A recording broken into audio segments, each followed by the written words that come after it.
Chapter 952. Dennis, the god hunter hegemon from the Space Dominion, was rather startled by Maskey's words. For a moment, he did not seem to realize the gravity of the situation. Instead, he looked at Maskey in puzzlement and asked, "Maskey, didn't you say that nothing can escape your control?"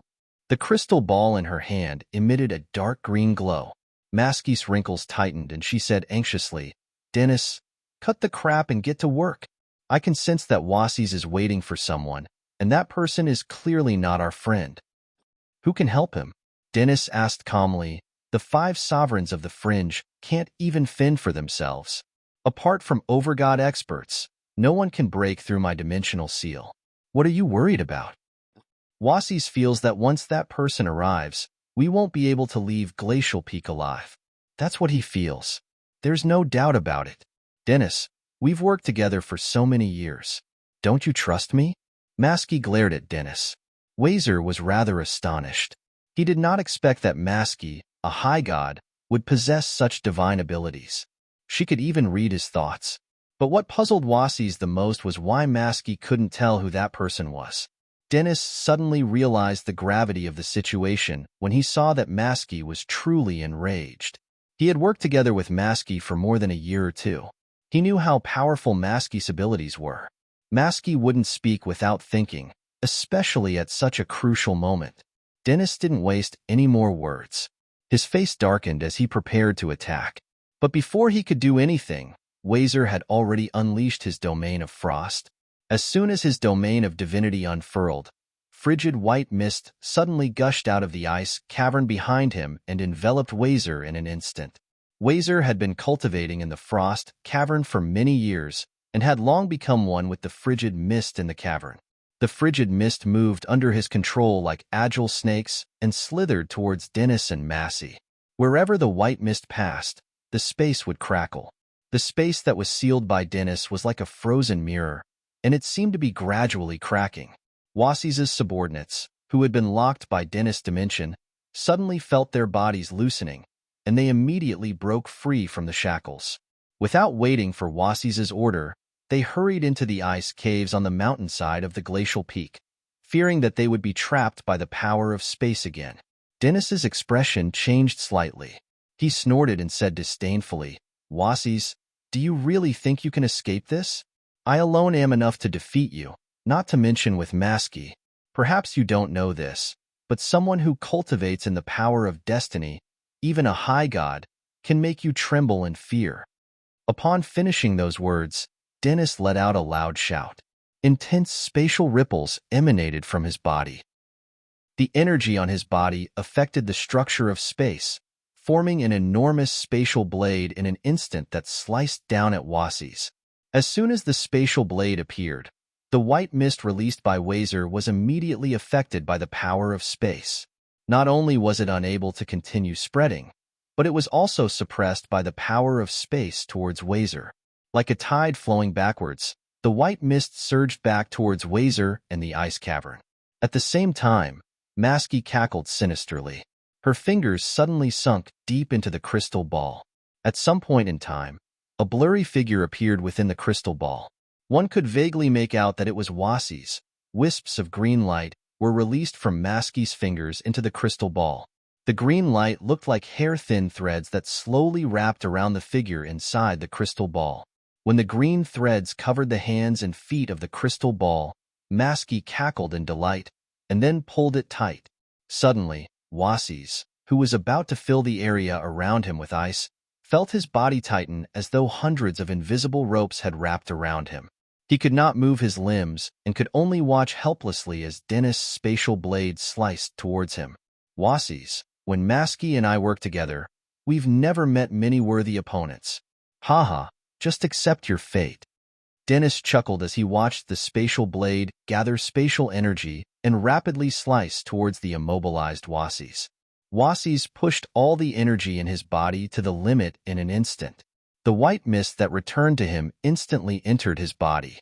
Wasis's body rapidly froze. In that instant, he seemed to have become one with the cold of Glacial Peak, becoming the toughest piece of ice that would never melt for 10,000 years. The spatial blade finally descended, Crack, crack, crack. Crack, crack, crack. An ear-piercing sound came from the ice that covered Wassy's body. The ice condensed from the frigid aura of Glacial Peak was not immediately sliced apart by the spatial blade. Instead, the ice merely shattered inch by inch. Wassy's, who was in the center of the ice sculpture, was as pale as a sheet. A trickle of blood flowed from the corner of his mouth and instantly turned into a red icicle. Unfortunately, I can only bind his body, but I can't bind his soul as well. Otherwise, he wouldn't have been able to use his divine soul to form ice. He would be dead by now. Masky was not without regret. She fiddled with it with both hands, and the green threads dug deep into the flesh of the little person. If you can find the quintessence shard of destiny, you will be able to advance further. With the help of the quintessence shard, you will be able to control the souls of others as well. When that time comes, the two of us will be able to rule the God Hunter Alliance. Dennis smiled and consoled Masky. From the two's point of view, Wassy's was done for. All that was left was for the spatial blade to cut through the ice, and his divine body would be cut in two. At this moment, due to Masky's manipulation, Wassy's body was once again pierced by the invisible threads, and his divine body was immediately damaged. One was Dennis, and the other was Masky. When the two of them worked together, it was truly terrifying. Wassy's, whose every move was seen through by Masky, gradually lost the initiative. He was forced into a passive position from start to finish and finally fell. Dennis and Masky chatted and laughed, no longer paying attention to Glacial Peak.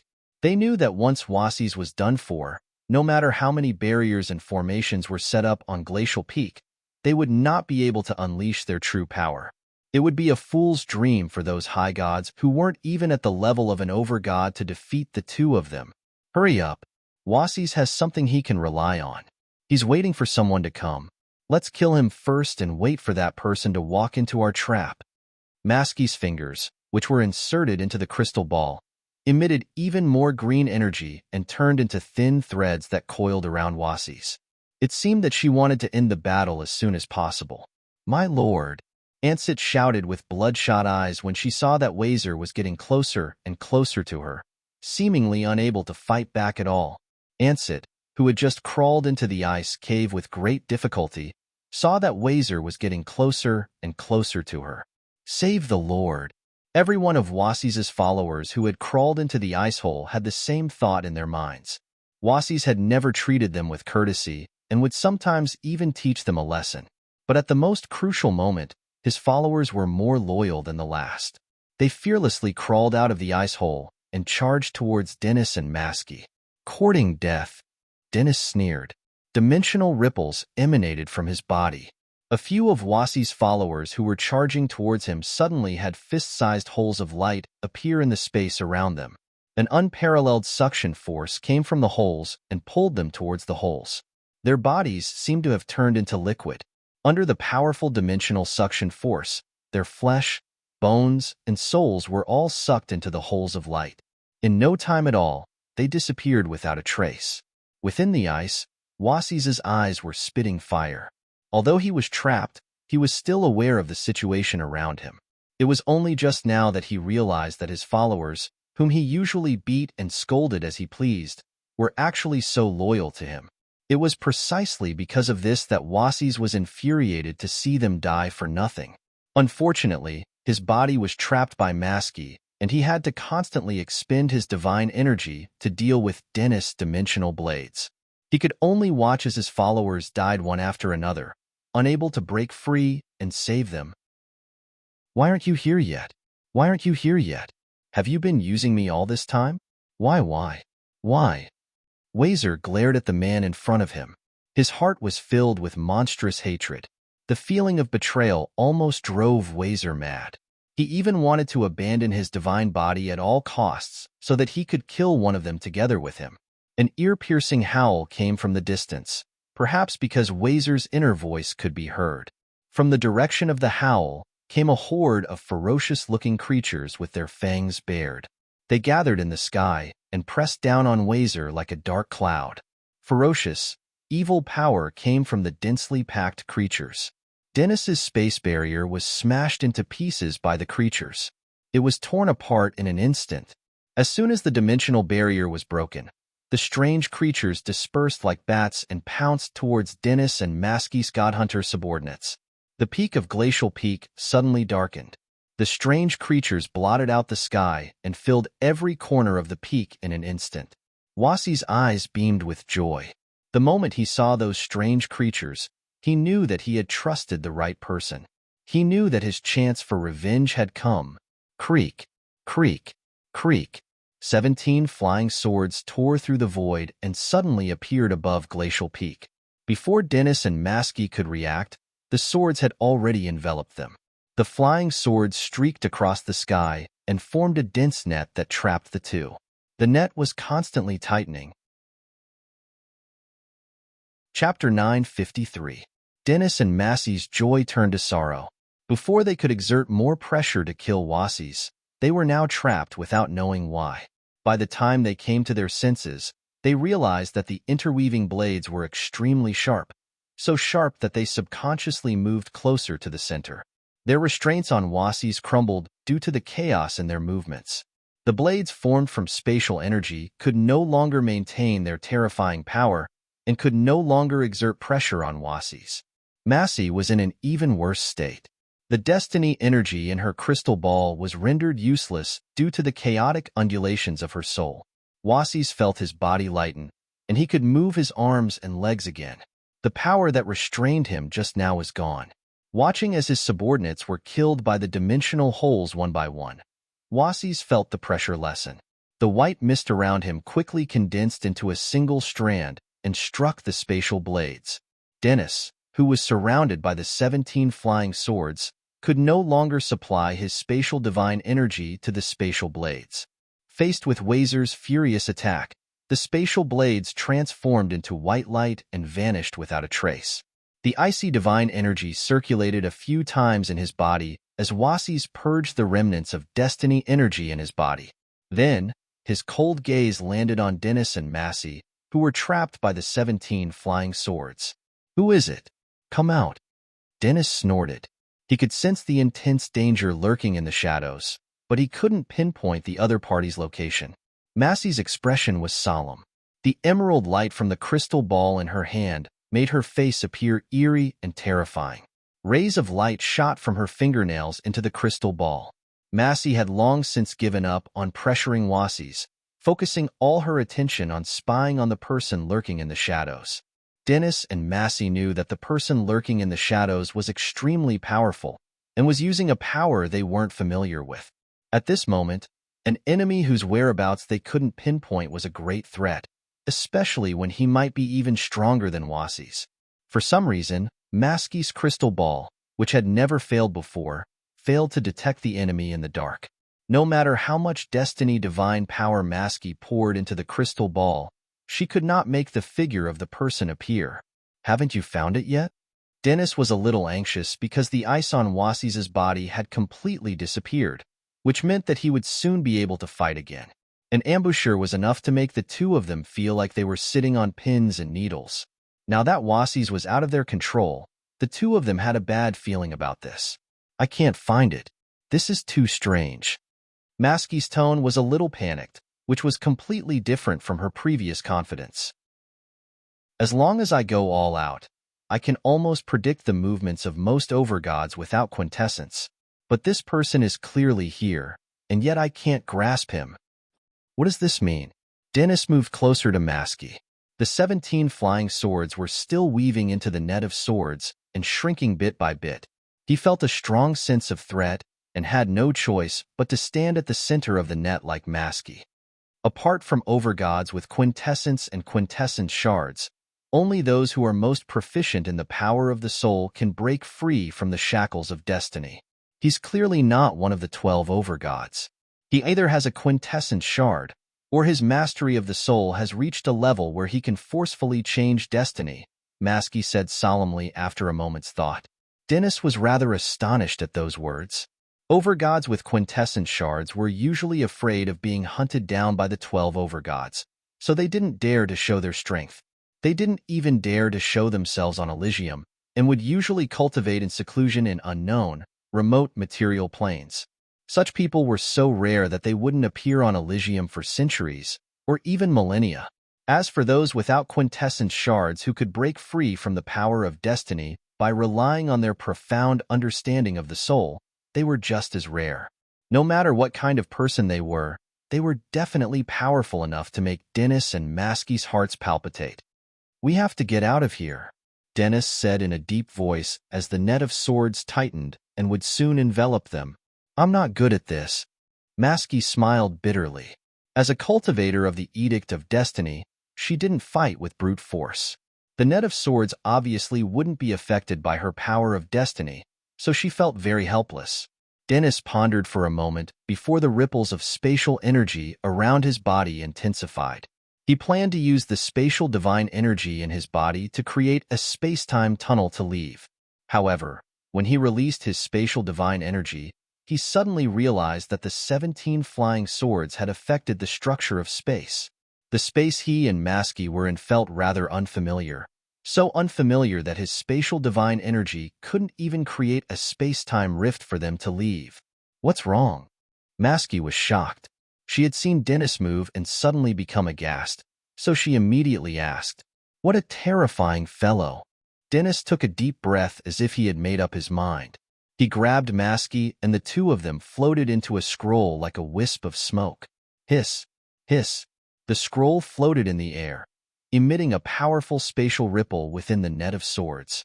With a flash of light, the two of them disappeared from the net and appeared in the sky above Glacial Peak. "Dennis, why you destroyed the space you spent 1,000 years creating?" Maskey suddenly cried out in shock. A Space Force master at Dennis's level could rely on his own comprehension of the force of space to open up a small space of his own, just like a true god. Within the space he opened up, he was an omnipotent god, and everything was under his control. The scroll that had just been destroyed was the basis for Dennis's construction of this dimension. There was a miniature plane inside, and although it didn't have any living beings, it had all the necessary mountains and lakes. It had taken Dennis 1,000 years to build. The reason he was so close to Maskey was that he hoped to find a quintessence shard for Maskey one day. That way, Maskey would be able to imbue the dimension he created with the power of destiny. Then, he would be able to find an expert of life to complete the half-finished material plane.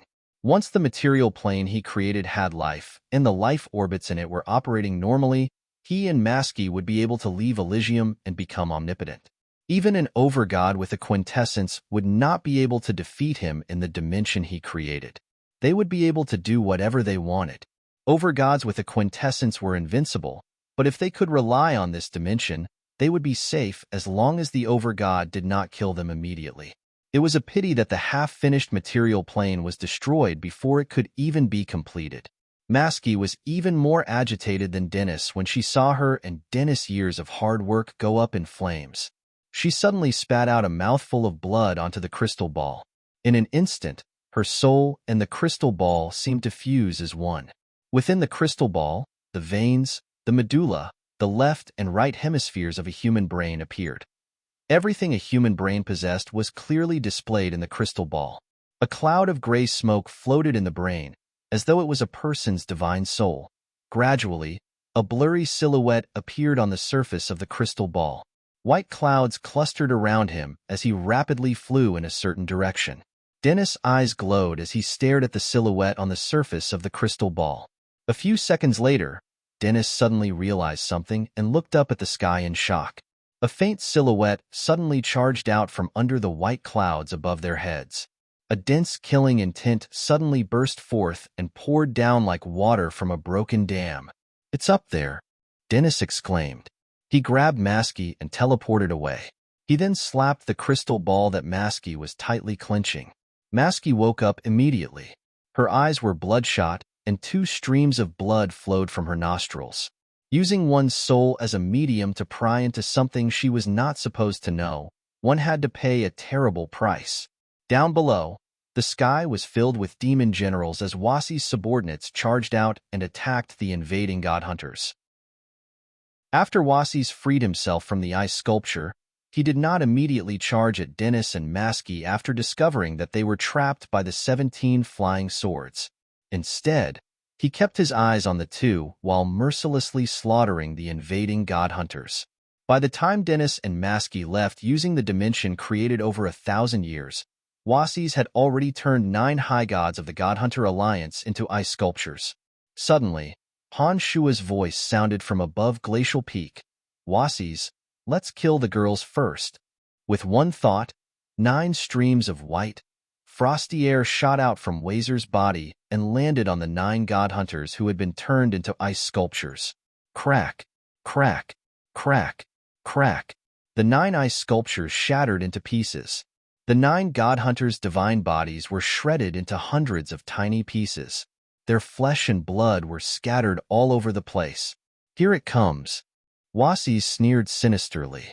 Ignoring the chaotic slaughter on Glacial Peak, he grinned at Maskey, who had blood flowing out of her nostrils like a bloodthirsty demon.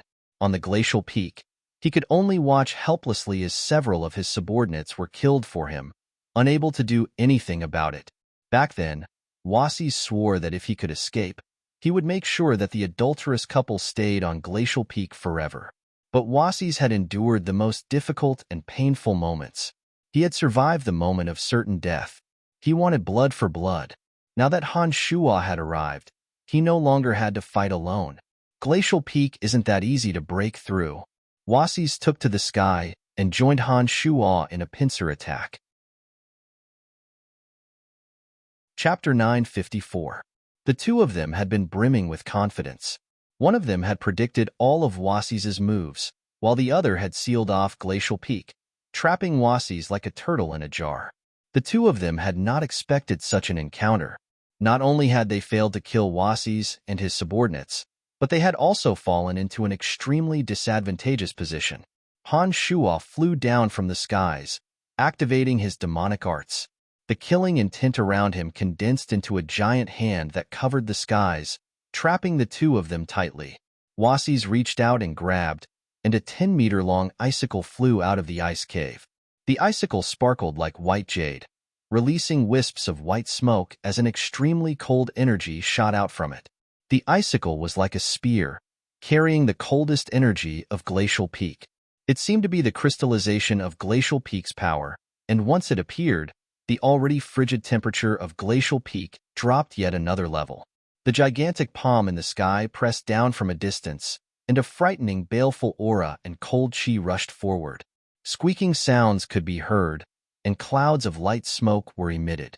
Maskey had finally forced Han Shua out, but when she realized that she had become the target, she immediately leaned against Dennis.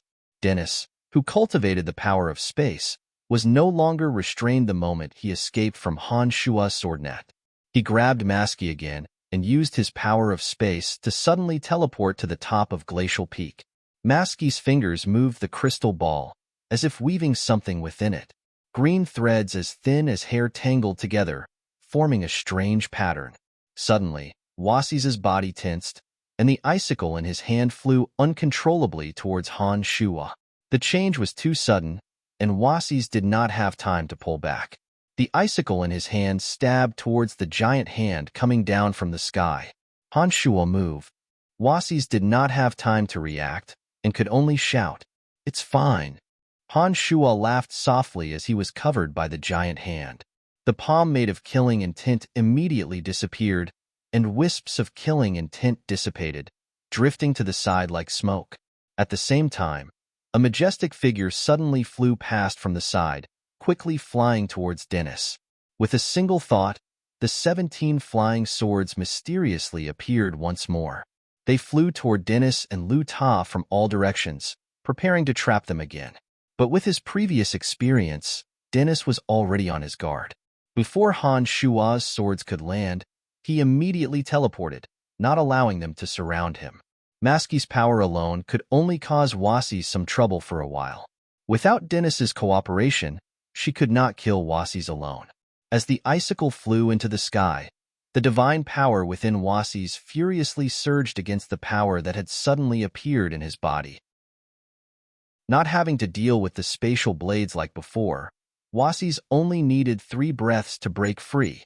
Puffed. Maskey spat out a mouthful of blood. She had used her power of destiny on Wasis, and when Wasis broke free of her power, she could not avoid being injured again by the impact. She spat out a mouthful of blood onto the crystal ball in her hand, turning it a demonic red. It looked extremely evil and strange, making one feel very uncomfortable. "Dennis, let's retreat," Masky said helplessly, her face pale after catching her breath. Under the pursuit of Han Shua's 17 flying swords, Dennis could only constantly teleport short distances to dodge. She could not completely trap Wasis, and it was only a matter of time before she lost. That was why Masky had to warn Dennis. Dennis knew that they were in a very bad situation. When he saw that Masky was still unable to pose a threat to Wasis, he suddenly realized that although the two of them could gain the upper hand against one overgod of the same realm, they would be the ones at a disadvantage if they were to face two. Dennis wanted to leave immediately, but the God Hunter subordinates he and Masky brought with them were still engaged in a fierce battle with the people of Glacial Peak. His subordinates were already at a disadvantage. If he and Masky were to leave without a care in the world, none of his subordinates would be able to escape alive. They were all elites under Dennis and Massy's command, and if they were to be wiped out, they would definitely suffer a great blow to their strength. Even if the God Hunter Alliance were to emerge victorious in the battle in the Fringe, without those subordinates, they would not be able to take the initiative in the distribution of profits in the future. Therefore, Dennis was hesitant. He pondered on how to find a suitable time to reopen a spatial tunnel and bring his subordinates away from Glacial Peak. While Dennis was thinking about his subordinates, Han Shua was also feeling very depressed. Given his and Wasis's strength, they could definitely kill Dennis and Masky. Unfortunately, Dennis cultivated in the Edict of Space and was afraid that Han Shua's 17 flying swords would surround him, so he kept teleporting. Glacial Peak was enormous and Dennis would never stay in one place for too long. Furthermore, teleporting short distances would not consume too much of his divine energy. As a result, although Han Shua and Wasis were full of enthusiasm, they could not capture Dennis, let alone fight him head-on. If the battle were to take place in Pandemonium, Han Shua would have at least 7 ways to use the formations there to alter the spatial energy in the area. That way, Dennis would not be able to teleport to another location and Han Shua would be able to kill him easily. Unfortunately, they were on Glacial Peak, and there were no formations on it that could be used. Han Shua, who had been controlling the 17 flying swords to chase after Dennis and Blackie, suddenly jolted as though he had been woken up by Wazer's shout. Soon after, he realized something and rushed towards Dennis and Blackie with an anxious look on his face. Han Shua, Wasis, we will return after we regroup with the other hegemons. When that time comes, Pandemonium and Glacial Peak will be completely destroyed. Ha ha ha. Dennis laughed sinisterly before he grabbed Masky and dove into the space-time rift. It was also at this moment that the 17 flying swords, which had slowed down by a split second, shot towards them with a force several times greater than before. At the same time, the cauldron of myriad demon descended from the sky. Hundreds and thousands of demon generals suddenly rushed back into the cauldron. The cauldron suddenly radiated blinding black light and smashed towards Dennis and Masky with earth-shattering force. "Let's go." Dennis was startled. He increased his speed and pulled Masky into the space-time rift. As soon as the two entered the space-time rift, the 17 flying swords and the cauldron of myriad demon simultaneously bombarded the space-time rift. In an instant, the space-time rift that Dennis had created seemed to be affected by the bombardment. Dennis' terrified shrieks could be heard from the space-time rift. One of his hands even reached the opening of the space-time rift as though he was trying to climb out. However, he was suddenly dragged in by a powerful force. Dennis and Masky's shrill screams were heard from the space-time rift. After a bright flash, the space-time rift above Glacial Peak disappeared along with Dennis, Masky, and hundreds of God Hunters. There was no elemental energy inside the spatial rift, only eternal silence and desolation. Strange substances kept bursting with light, devouring everything like black holes. As an overgod who cultivated in the Edict of Space, Dennis immediately realized that he had fallen into Han Shua's trap. Unfortunately, before he could escape, The 17 flying swords and the cauldron of myriad demon crashed into the spatial rift, shattering it and cutting off all hope of escape. Han Shuo smilingly explained the situation.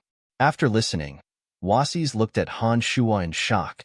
So, you've been scheming against him from the beginning?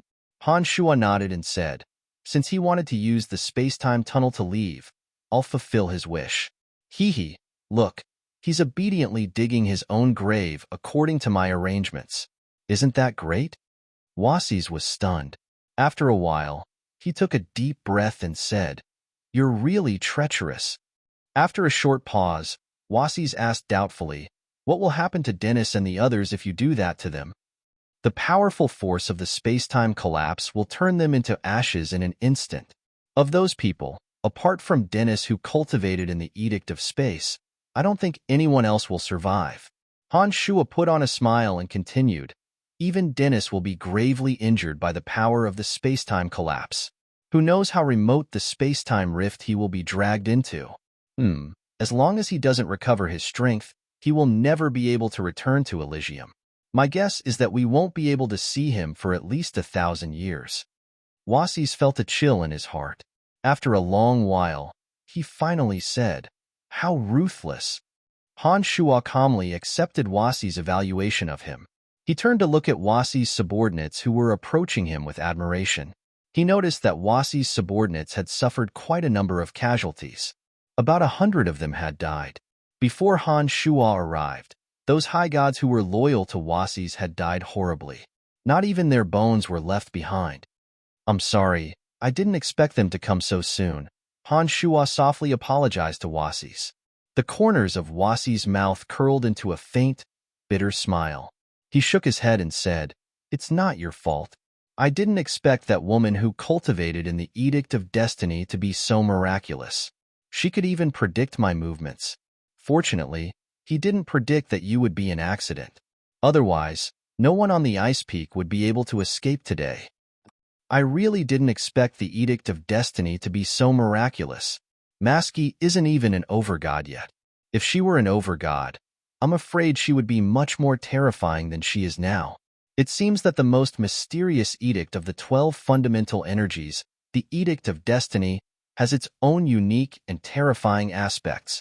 Han Shuo agreed. On his way to Glacial Peak, he felt as though his soul was being peeped at. At that time, Han Shuo was very shocked. He immediately divided his consciousness into thousands of strands and changed the state of his soul. That was why Maski couldn't guess his movements and origins.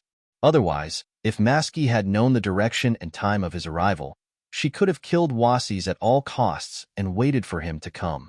By then, she and Dennis would have joined forces, and perhaps even Han Shuo wouldn't have been able to do anything. Greetings, Lord Brian. Ansett, who was lucky enough to survive, looked at Han Shuo with reverence and saluted respectfully. Beside him, many of Wasis' subordinates also bowed and saluted Han Shuo, thanking Han Shuo for saving their lives. Han Shuo took a deep look at them and nodded inwardly. He turned to Wasis and said, these people of yours are not bad. They are loyal. What happened today is not to be spread. Wasis' expression softened. He glanced at Ansett's subordinates and instructed, especially the news of Brian's arrival. Do not mention it to anyone. The battle has just begun. All of you, be on your guard. Yes, my lord, shouted Ansett and the others. They were secretly pleasantly surprised. They did not expect that their lord had unknowingly formed an alliance with Han Shuo.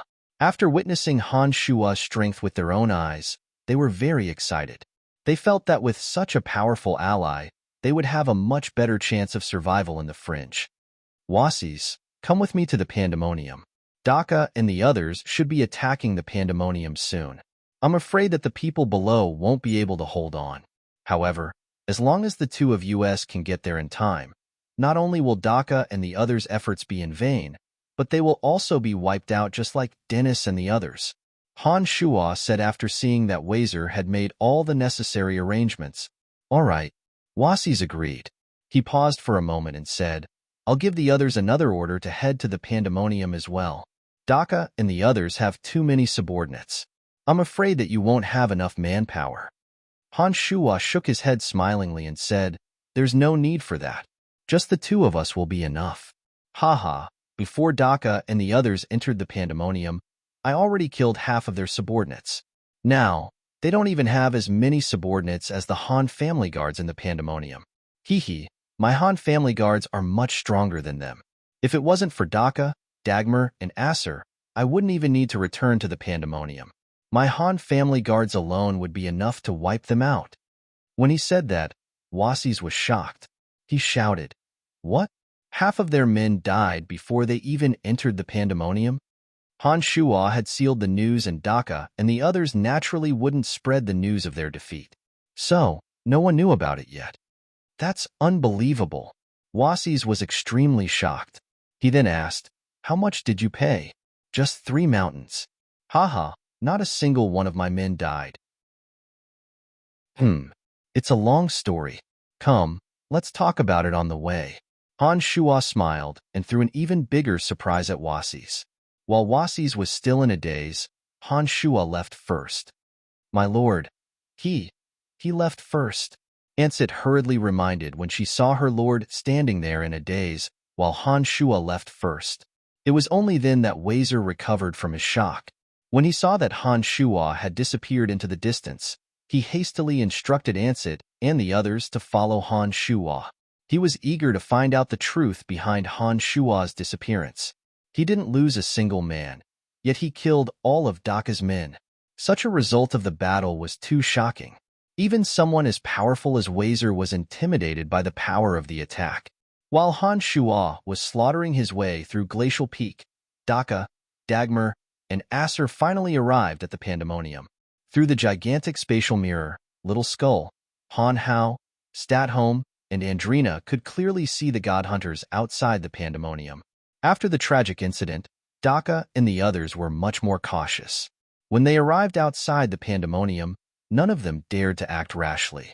Instead, they silently observed the situation outside the pandemonium, not sparing a single blade of grass, tree, or rock. The lesson they learned last time was too profound. Half of their men were killed in an ambush. Daka and the others no longer dared to look down on the Han family.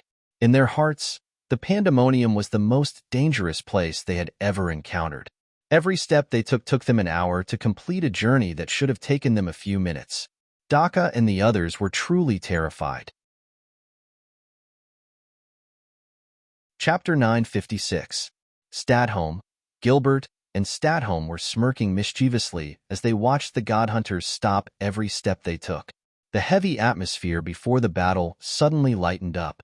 At this speed, I think it will take them half a day to enter pandemonium. Haha, there aren't any terrifying defenses set up around the perimeter. These god hunters are really interesting to be this afraid. Statholm couldn't help but chuckle. They're afraid of death. Ermike pointed at the god hunters in the spatial mirror and said, "Look, the injuries on their bodies haven't healed yet. Their footsteps are a little messy and their limbs aren't moving at a natural frequency. This proves that their injuries were very serious." They had more or less learned from Han Shuo what happened to Daka and the others at Little Skull's 3 mountains. They couldn't help but turn their gazes to Han Hao of Little Skull. They felt a little sad at the thought of half of their people dying on his side. This body was Han Hao's main body. The strand of soul that resided in his avatar had returned to Han Hao's main body. Han Hao was currently at his peak state. While he might not be a match for Daka and Acer after fusing with the quintessence shard, Han Hao was confident that he could defeat Dagmar, who also cultivated in the energy of death. They won't dare to make a move until a day later. We don't have to worry too much. Ballins calmly calculated the distance the God Hunter Alliance could travel. His eyes scanned the God Hunters as if he was looking for a target to attack. I hope they all die. These scum shouldn't even exist in this world. Andrina's face was cold as she roared hatefully. For some unknown reason, Andrina displayed an intense hatred towards God Hunters.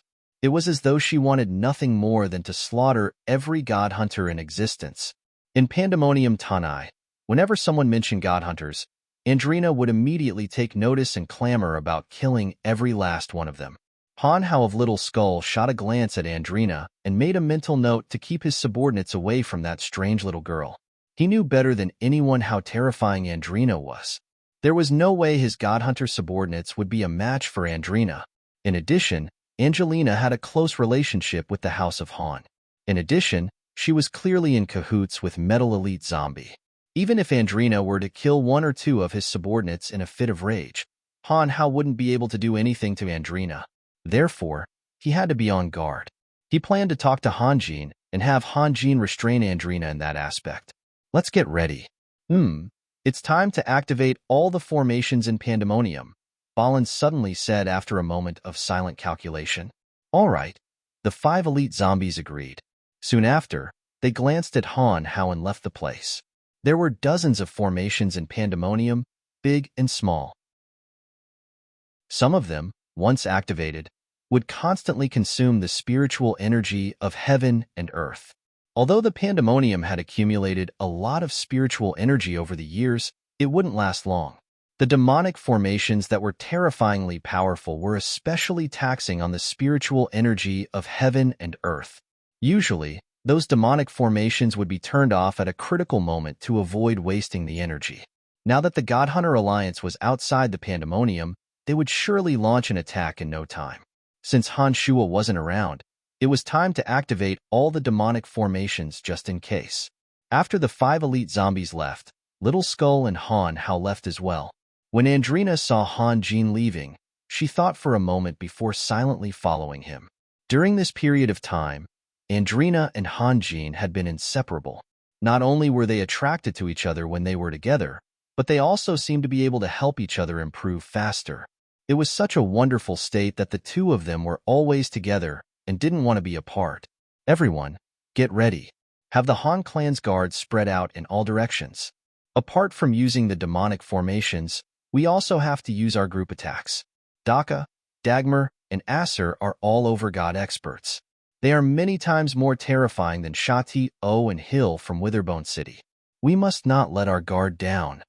After the 5 elite zombies and Little Skull, Han Hao, and the others left, Balin solemnly instructed the Han family members. Only after hearing Balin's words did Phoebe, Fanny, and the other women realize the gravity of the situation. Their faces turned grave, and they stopped laughing and went back to work. Outside the Pandemonium, Daka, Dagmar, and Acer were discussing how to attack the Pandemonium. The three of them had a huge disagreement on how to attack the Pandemonium. Dagmar was in favor of attacking the Pandemonium as fast as possible and destroying all the barriers and defenses within. Daka, on the other hand, wanted to take things one step at a time. He would first get a clear picture of the situation before launching a probing attack. If it didn't work out, he would immediately send a message to the other Godhunters to gather more forces to deal with the Pandemonium. Acer had another opinion. He wanted to leave his subordinates outside the Pandemonium and let the three of them explore it first. In Acer's opinion, given their over-god strength, even if they couldn't figure out what was going on, they could at least leave with ease. Just Han Shua and Han Hao alone wouldn't be a threat to the three of them. The three of them had their own opinions and couldn't come to a consensus in a short period of time. A day later, they finally stood in front of the Pandemonium. Looking at the valley that was shrouded in thick smoke, they finally decided on a plan of action. They would gather all the forces in the outer perimeter and storm the Pandemonium to test its defenses. After coming to a decision, Daka, Han Shua, and Acer immediately issued orders to their subordinates. The three of them split into 3 directions and gathered all their forces to attack the Pandemonium. Earth-shattering explosions rang out amidst the colorful lights. Rays of strange energy converged together and shot towards the Pandemonium that was shrouded in fog. There were no screams like the three of them had expected, nor were there any members of the Han family fleeing from the depths of the fog. Instead, a series of violent explosions could be heard from the depths of the fog. Unfortunately, they had no way of knowing what had happened inside, nor could they know if anyone had died. Dagmar, even you can't sense the soul ripples in there? Daka felt that something was amiss and looked at Dagmar with a strange expression. The intense hatred in Dagmar's eyes was fleeting. He temporarily suppressed his desire for revenge against the House of Han. Then, he said in a low voice, "In the depths of that thick fog, there is a power that can resist my spiritual power. It's as if there's a black canvas covering the area. My soul can't sense if anyone has died or not. I can't even sense if Tanai Mountain is inhabited. Acer's expression changed when he heard that. He immediately recalled the encounter at the 3 peaks of the Little Skull Mountain and said, "The situation is strange. I'm afraid that we've fallen into another trap. We have to be extremely vigilant against unknown situations. Let's go in and take a look." Daka hesitated for a moment before finally agreeing to Acer's suggestion. As Daka had communicated with Tyre beforehand, he planned to make use of the war in the Fringe to gain full control of the Godhunter Alliance. He thought that the 3 of them would be able to easily destroy the Pandemonium with their combined strength. Little did he know that they would lose half of their men before even entering the Pandemonium. That was why Daka didn't dare to risk his men's lives.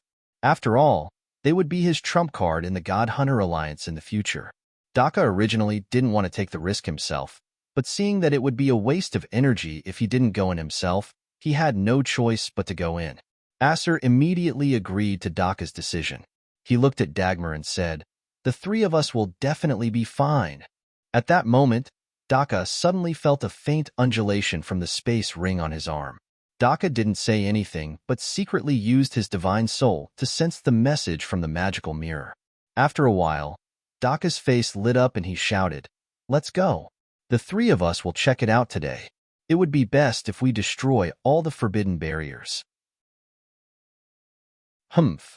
I think that Pandemonium only has one powerful external aspect. It shouldn't be hard to deal with. Daka, why do you say that all of a sudden? Dagmar was obviously surprised by Daka's sudden change. I've received reliable information that Brian isn't in the Pandemonium for the time being. He went to Glacial Peak, and there's no way he'll be back in Pandemonium in such a short time. We can use this opportunity to destroy all of Pandemonium's foundations and wait for him to return. Then, we'll get rid of him as well. Daka sneered. Dagmar and Acer looked at each other in disbelief and asked in unison, "Are you sure?" "There's no doubt about it," Daka said confidently, but he didn't explain where he got the information from. Instead, he chuckled and said, "Let's go in." With that, Daka took the lead and charged towards the mist-shrouded Pandemonium without hesitation. He looked extremely confident. Dagmar and Acer hesitated for a moment, but in the end, they decided to trust Daka and followed him. The moment they entered the mist-shrouded Pandemonium, the 3 immediately felt their senses being greatly affected. Not only was their vision obstructed, even their divine souls couldn't sense what was going on too far away. "Everyone, be careful. This place is creepy," Daka shouted.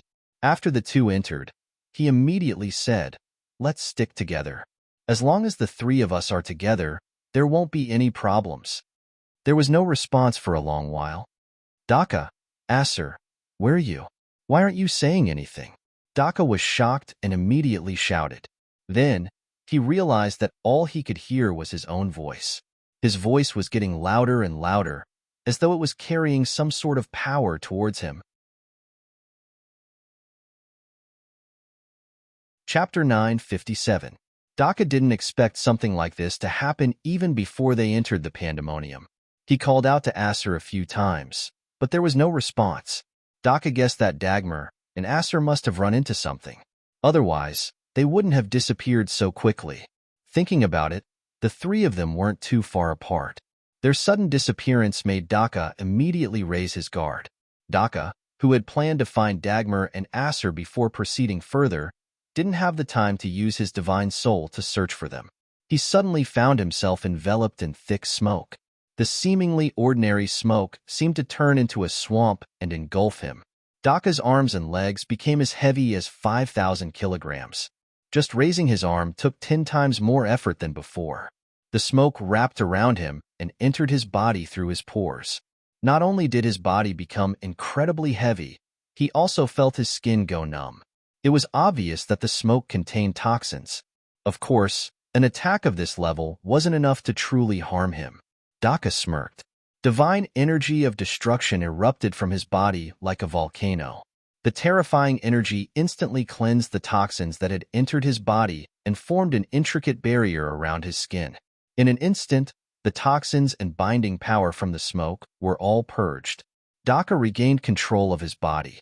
As an overgod, Daka was famous among the 12 hegemons of the God Hunter Alliance for his combat prowess. The energy of destruction was known for its offensive power, and Daka was someone who cultivated the energy of destruction at all costs to improve his combat prowess. This level of pressure wasn't a problem for him at all. After breaking free from the toxic smoke, Daka immediately spread his divine soul in an attempt to locate Dagmar and Acer. However, Daka wasn't as proficient as Dagmar in that aspect. When he spread his divine soul, he found that his consciousness was obstructed by layers of blurry air. He couldn't even cover 100 meters around him, let alone search for Dagmar and Acer's auras in the entire pandemonium. It's fortunate that Brian isn't in the pandemonium. Otherwise, he would have ambushed one of us by now, thought Daka as he slowly made his way into the depths of the pandemonium. The central hub of the pandemonium, Daka is indeed powerful. He's not affected by the fog at all. Looks like Master was right. Although the outer layers of defense are effective against ordinary gods, they are ineffective against overgod-level experts. Gilbert stood in front of the magical mirror and watched as Daka easily broke free from the fog's influence and passed through several barriers to reach the pandemonium. Every expert who can reach the realm of overgod is an extremely terrifying existence. Daka, Dagmar, and Acer are all hegemons of the God Hunter Alliance who have crawled their way through mountains of corpses and seas of blood. We cannot afford to underestimate them. Ballins looked solemn. He hesitated for a moment and looked at Little Skull Han Hao. He said, I'm afraid that many demonic formations won't be able to stop him if he barges his way in. Do you think we should lure him to this place? As he spoke, Ballins pointed at an area that looked like a mound.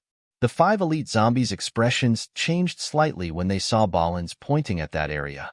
However, they didn't say anything and turned to look at Little Skull Han Hao.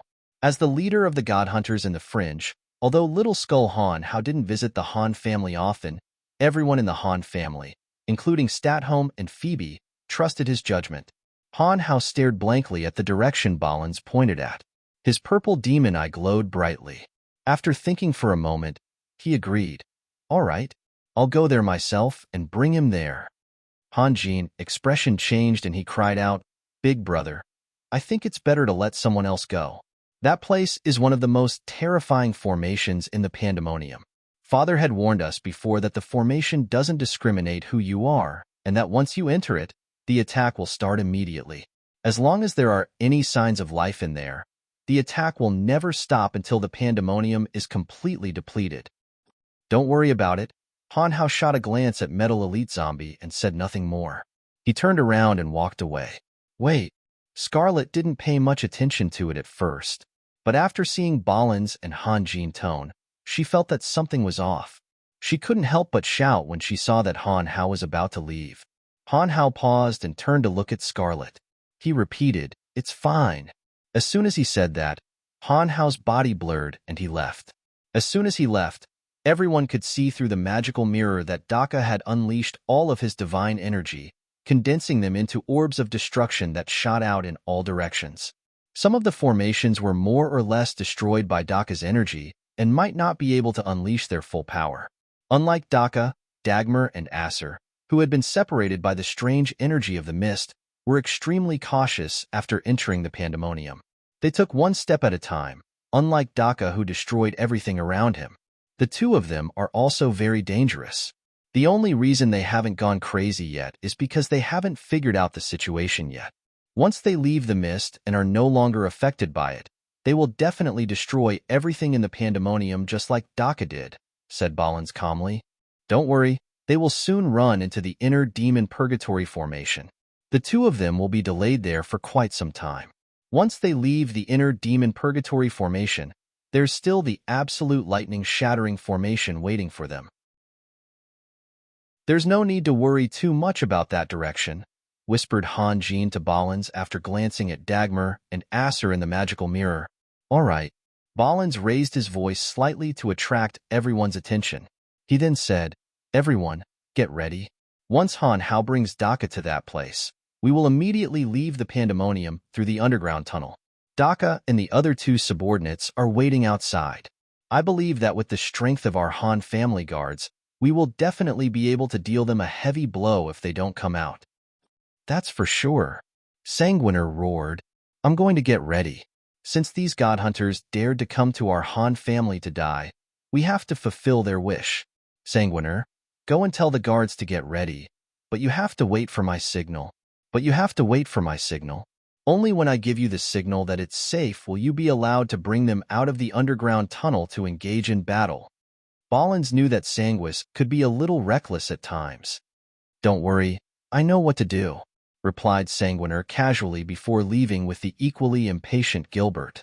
Inside the valley, at the center of all kinds of formations that were enshrouded in mist, Little Skeleton carried the bone spear and flew like a phantom.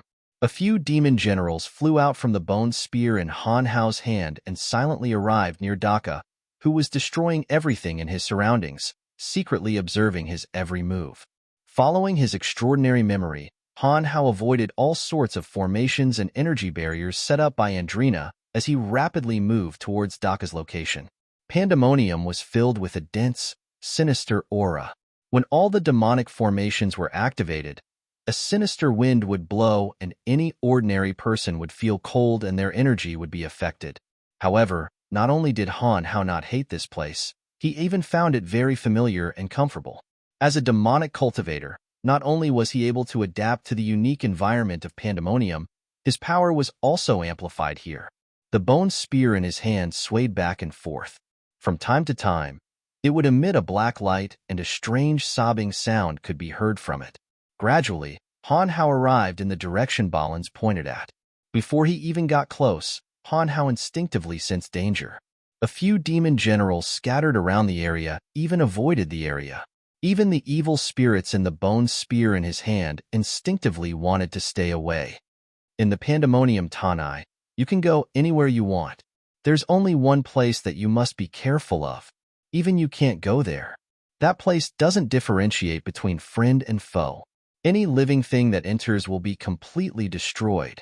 When Little Skeleton sensed the fear in the bone spear in his hand, he suddenly recalled Han Shua's warning before he left. He stood still far away from the area and didn't go any deeper.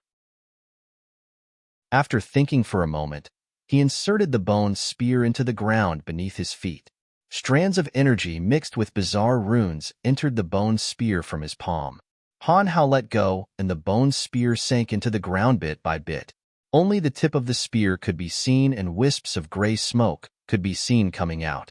After some hesitation, Han Hao left empty-handed and rushed towards Daka's location. Very soon, Han Hao arrived at Daka's location. Without saying a word, he stared at Daka and blasted his soul energy at him. Daka, who was in the midst of destroying everything around him, suddenly felt a pain in his head. He immediately sensed Little Skull's arrival. Daka, who was strong in physical attacks, was rather weak in terms of soul energy. After being blasted by Little Skull, he felt as if his mind had been struck by lightning and his vision blurred. Daka hurriedly stopped the destruction around him and focused all his attention on defending against the soul attack. When he did so, he suddenly realized that the energy that had just surged into his soul had disappeared. Han Hao, on the other hand, who was not far away, immediately fled into the distance in fright. "Humph, you're courting death." Daka sneered and chased after him without hesitation. He didn't cultivate in the energy of death. From his point of view, even if Little Skull had fused with the quintessence shard, the shard of death wouldn't be able to keep him in check. That was why Dagmar was afraid of Little Skull, but he wasn't. Chapter 958. Every overgod was a powerful individual, and Daka was no exception. Han Hao's soul attack couldn't really deal any damage to him. As soon as he focused, the tremors in his soul disappeared. Daka, who had been unable to destroy the Pandemonium's formation for so long, decided to use Han Hao as a breakthrough point. Daka's heart turned cold. He was still worried about finding a guide, but since you came knocking on my door, there was no way I was going to let you leave my sight so easily. Having made up his mind, Daka leisurely followed behind Han Hao. Along the way, he stopped attacking the stone pillars and focused on Han Hao. He'll be fine, right? Statholm, the old monster, furrowed his brow and felt a little uneasy. Ballins was still as calm as ever, as though he wouldn't panic even if the sky were to collapse. His eyes were fixed on the little skull, Han Hao, and Daka. Ballins said with uncertainty, "I don't know either, but I think Senior Brother must have explained the dangers of that place to him. Since he's confident that he can bring Daka in, he must have a way to get out. I hope he's fine. Otherwise, we won't be able to explain ourselves." Statholm smiled bitterly. He knew how deep the bond between Han Shuo and Little Skeleton was. If anything were to happen to Little Skeleton in Pandemonium, Han Shuo would definitely be enraged. Who knew what kind of trouble he might cause? He'll be fine. Ballins was certain, but he was also a little worried. "Look!" Phoebe cried out in surprise. Her white, jade-like index finger lightly tapped on the surface of the magic mirror and shouted, "He went in!" Ballins, Statholm, and the others immediately stopped talking and focused on the spot Phoebe was pointing at. Their gazes were as sharp as knives, and their expressions were extremely solemn. After setting up the various formations in the Pandemonium, Han Shuo informed Phoebe and Stratholm of the various areas that they had to pay attention to. He told them to be careful and not to accidentally enter any powerful demonic formations. Among the many things to take note of, Han Shuo repeatedly emphasized the Sky Annihilation formation that Little Skull had just entered. He once said that once the formation was activated, no one from the Han family would be allowed to approach it, lest they die. Han Shuo emphasized this more than once. Every time he mentioned something to take note of in Pandemonium, the Sky Annihilation formation would be the first thing he mentioned. Suddenly, Han Hao, the Little Skull, stood still at the outermost area of the Sky Annihilation formation. All of a sudden, bolts of lightning poured down from the ninth heaven. The blazing light filled the entire space, as though it was trying to grind Little Skull's soul into pieces. The boundless hatred condensed into an enormous mountain that pressed down on him. The power contained in the mountain was even more terrifying than a full-powered attack from an overgod. The ground beneath Han Hao's feet could not be seen, only bottomless darkness. A powerful suction force erupted from the Earth's core.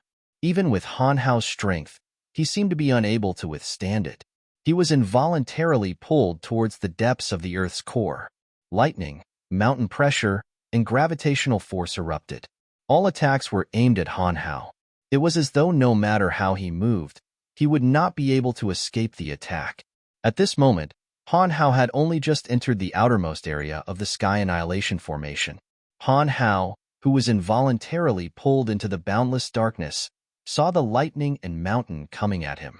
Just as he was about to defend himself with all his might, he suddenly saw a figure darting in from the outside. Delighted, Han Hao gave up on defending himself against the three attacks. His soul immediately communicated with the bone spear that he had buried deep outside the formation. He used the energy of his soul to activate all the power of the bone spear. Outside the Sky Annihilation formation, the bone spear, which only had its tip exposed, glowed brightly. Many ferocious ghostly faces appeared on the bone spear. The sinister aura and killing intent that lingered in the Pandemonium were suddenly affected by the bone spear and frantically converged on it. The black light that was as thick as a human body formed a hollow circular pillar and shot straight into the terminus heavens. It forcibly opened up a path from the inside and reached right in front of Han Hao, who had sunk deep into the ground. His eyes gleaming with evil light, Han Hao leaped into the circle of black light like a loach. The hollow circle leading to the Sky Annihilation formation immediately shrank after Han Hao entered it, retreating at an even faster speed. The moment Daka entered the Sky Annihilation formation, he suddenly realized that the edict of destruction that he had painstakingly cultivated was greatly affected. This area seemed to have changed the natural laws of the edict of destruction. The destruction divine energy in his body became chaotic, and the orbs of destruction that he could normally form with just a thought couldn't be formed. Not only that, but he could also feel the powerful lightning and mountain pressure, as well as the terrifying suction force from the depths of the earth. This power even made Daka's heart palpitate. The endless killing intent and mountain pressure pressed down on him, making his heart feel heavy and uneasy. Just then, Han Hao, who had charged in first, used the black light formed by the bone's spear to retreat. Daka immediately realized that he had fallen for Han Hao's trap. He barely managed to stabilize the destruction divine energy in his body before retreating at full speed. Asterisk boom. Asterisk the area he had easily entered earlier seemed to have been blocked by an invisible boulder. Daka's head was spinning from the impact, but he wasn't able to break through the barrier. Instead, he lost his balance and fell into the endless darkness of the underground abyss. Whoosh! Han Hao came to the outside of the heavenly annihilation formation and pulled out the bone spear. As soon as the bone spear was in his hand, all its brilliance faded away, and nothing special could be seen. "He's out," Ballins exclaimed in joy, clearly relieved. While he was trying to comfort Stadholm, he himself was just as worried. It was only when Han Hao walked out that he could finally relax. "Great." Stadholm smiled and took a sip of wine. "Things will be much easier now that Daka is trapped. There are many formations ahead of Dagmar and Acer. The more careful they are, the harder it will be for them to escape. I think it will take them at least 10 days to break free." Ballins's eyes turned cold. "It's time for us to retaliate. I will inform Sanguiner, Gilbert, and the others." "Humph. Without Daka, Acer, and Acer, the God Hunters outside won't be our match." Everyone was overjoyed and started preparing to deal with the God Hunters outside. They all felt a little more relaxed. Han Shuo and Wazer flew all the way from Glacial Peak to Pandemonium. The two of them were as powerful as they could fly at lightning speed. Wasis learned from Han Shuo that Daka and the others had suffered great losses. Although he didn't say much, he was even more impressed by Han Shuo. The way Wasis saw it, the current Han Shuo was far stronger than Tyre, the leader of the five sovereigns, be it in terms of personal strength or the power he wielded. Along the way, Wasis couldn't help but wonder why Han Shuo seemed so calm in this battle. Where did his confidence come from? No matter how he looked at it, the five sovereigns weren't a match for the God Hunter Alliance. The five sovereigns only had 5 Overgod experts, but the God Hunter Alliance had far more than that. Not only did the God Hunter Alliance have more experts than the Fringe, but they also had more subordinates than the five sovereigns. No matter how one looked at it, the Fringe didn't seem to have any chance of winning this battle. Before the battle even started, Wasis had already made preparations to evacuate the Fringe. If not for Han Shuo personally making a trip to Glacial Peak to guarantee that the battle wouldn't be a problem, he definitely wouldn't have held on. "Brian, why do you think Tyre, Logue, and Asura stayed behind to fight?" After thinking for a long while, Wasis felt that it was better to ask Han Shuo. He felt that Han Shuo already had a plan in mind. Tyre and Logue are trying to take control of the Fringe. The two of them are full of evil tricks, so they probably have some trump cards up their sleeves. As for Asura, frankly speaking, I don't really understand him. But I have a feeling that Asura has his own plans. Perhaps he will do something unexpected, said Han Shuo with his brows bunched after thinking for a moment. Asura has been courting you ever since you came to the Fringe. Why did you choose to work with me instead of Asura? Asked Wazer. He was rather puzzled by that question. He had been puzzled by it for a long time, and he couldn't figure it out. Asura? Han Shuo put on a thoughtful smile and said, "It's true that Asura has been trying to be friendly to me. But what have I done? I fought with Salus, became enemies with Tyre and Logue, and even got into a big fight with you. But what did Asura do for me? Not just a sovereign shop, but the fact that he helped me in the Pandemonium and outshone Salus?" Han Hao shook his head and put on a bitter smile. "He is too scheming. I dare not get too close to him, or let him know too much about my plans. If he plays tricks at a critical moment, I fear that I won't be able to save him." That man is indeed a little hard to see through.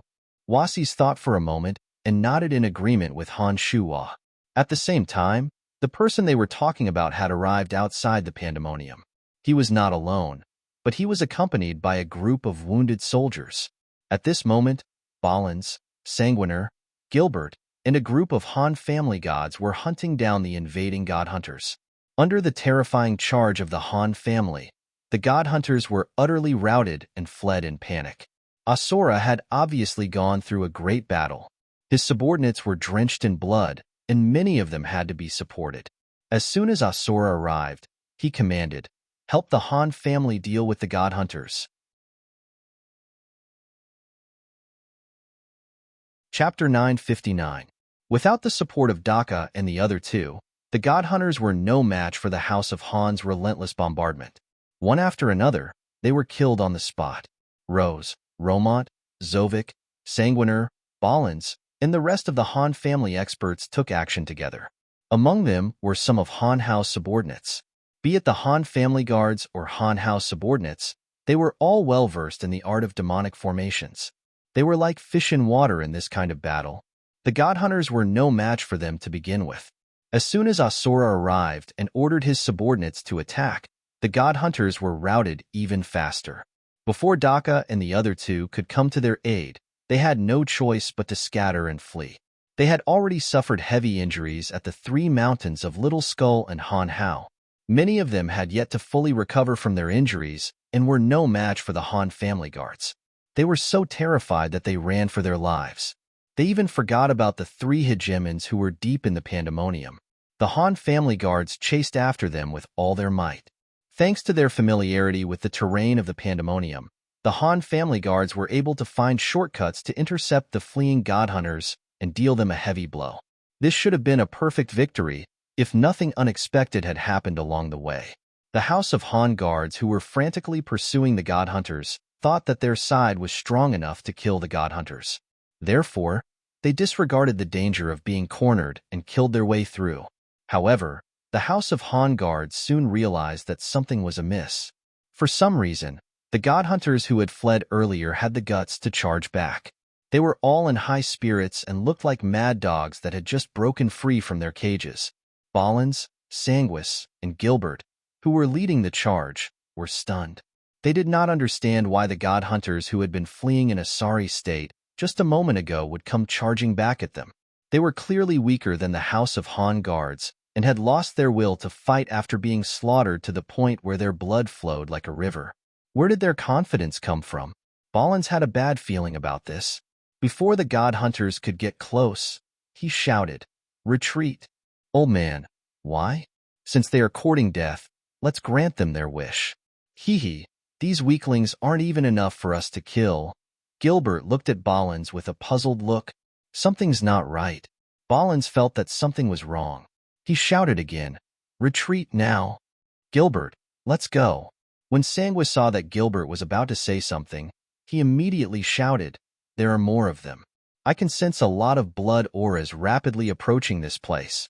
Gilbert was shocked and didn't dare to say anything else. He turned around and retreated while shouting, "Go back! Don't give chase. God damn it, it's an ambush." The Han family guards that had been following Gilbert's group of three turned around and retreated in the direction they came from when they heard Gilbert's shout. It was at this moment that many experts appeared behind the God Hunters. From the color of their clothes, it was obvious that they weren't Daka, Dagmar, or Asur's subordinates. However, they all gave off the same cold-blooded aura. It was obvious that they were God Hunters as well. It's Asura's pursuers. Damn it, didn't Asura just say that they had shaken them off? Shouted Sanguiner angrily after taking a glance behind him. Since the three of them had reacted in time, their subordinates might not have been killed. However, they weren't the only group of Han family guards chasing after Daka's subordinates. If those people didn't realize the danger, wouldn't they be killed by the new experts? The thought of that possibility made Sanguiner want to curse. Why didn't Asura stay in his domain? Why did he come to Pandemonium? Even if he wanted to come, he had to understand the situation first. Don't bring trouble to Pandemonium. Let's go. Ballins was startled and his voice grew even louder. He suddenly sensed an enormous aura behind him and realized that there must be a hegemon among the pursuers. Sanguiner and Gilbert only needed a glance at Ballins's shocked eyes to realize that the pursuers weren't something they could handle. They started to panic. A gust of gentle wind whistled past, and a human figure appeared in the midst of it. Millet, one of the hegemons, smiled and created a wind barrier in front of Sanguiner, Gilbert, and Ballins. Bang! Bang! The Han family guards who were retreating in front of Sanguiner and the others couldn't stop their momentum and crashed into the wind barrier one after another. However, They were all repelled by the wind barrier. Not a single one of them managed to break through the barrier. Suddenly, a series of violent tornadoes formed in the area they were in. The tornadoes formed by the divine energy of the wind element were like whirlpools made of pure wind blades. Several Han family guards who were caught in the tornado were shredded into pieces by the tornadoes. Sanguiner's eyes turned crimson. The bloody sword in his hand emitted a blood-red radiance that was 5 meters long. The pungent smell of blood assailed the nostrils. Streams of blood seemed to be flowing on the hilt of the sword. Sanguiner's body transformed into a bloody radiance and thrust at the wind barrier created by Millet with all his might. Rip. The sound of jade being torn apart could be heard from the wind barrier. The wind element that had gathered together rippled through the gap. A hole that could fit 3 people appeared in the wind barrier.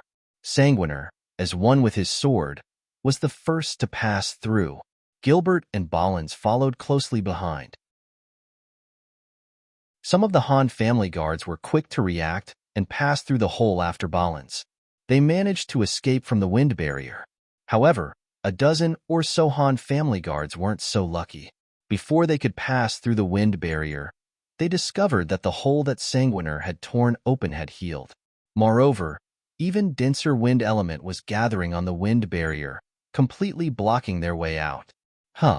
Millet's expression changed. He didn't expect Sanguiner to be able to tear through the wind barrier he had created. Although the wind barrier was something he had created in a hurry, it wasn't something that could be easily pierced through. Sanguiner's ability to gather all of his power into a single point in an instant and unleash a terrifying destructive force that was far beyond his actual strength impressed Millet. Even denser wind element gathered on the wind barrier. Millet attacked calmly. One wind blade after another accurately pierced the bodies of the Han family guards that had been left behind. They were badly mutilated and died on the spot. As soon as the wind blade left his hand, Millet turned into a gust of wind and passed through the wind barrier he had created without any obstruction. He continued to chase after Sanguiner and the other 2. "Where are the others?" roared Gilbert immediately after he passed through the wind barrier. He turned around and looked behind him. Ballins didn't say a word. His face was as cold as ice. He knew that the Han family guards who couldn't pass through the wind barrier wouldn't survive more than a few seconds in the hands of an expert of Millet's level. They were probably dead by the time Gilbert spoke.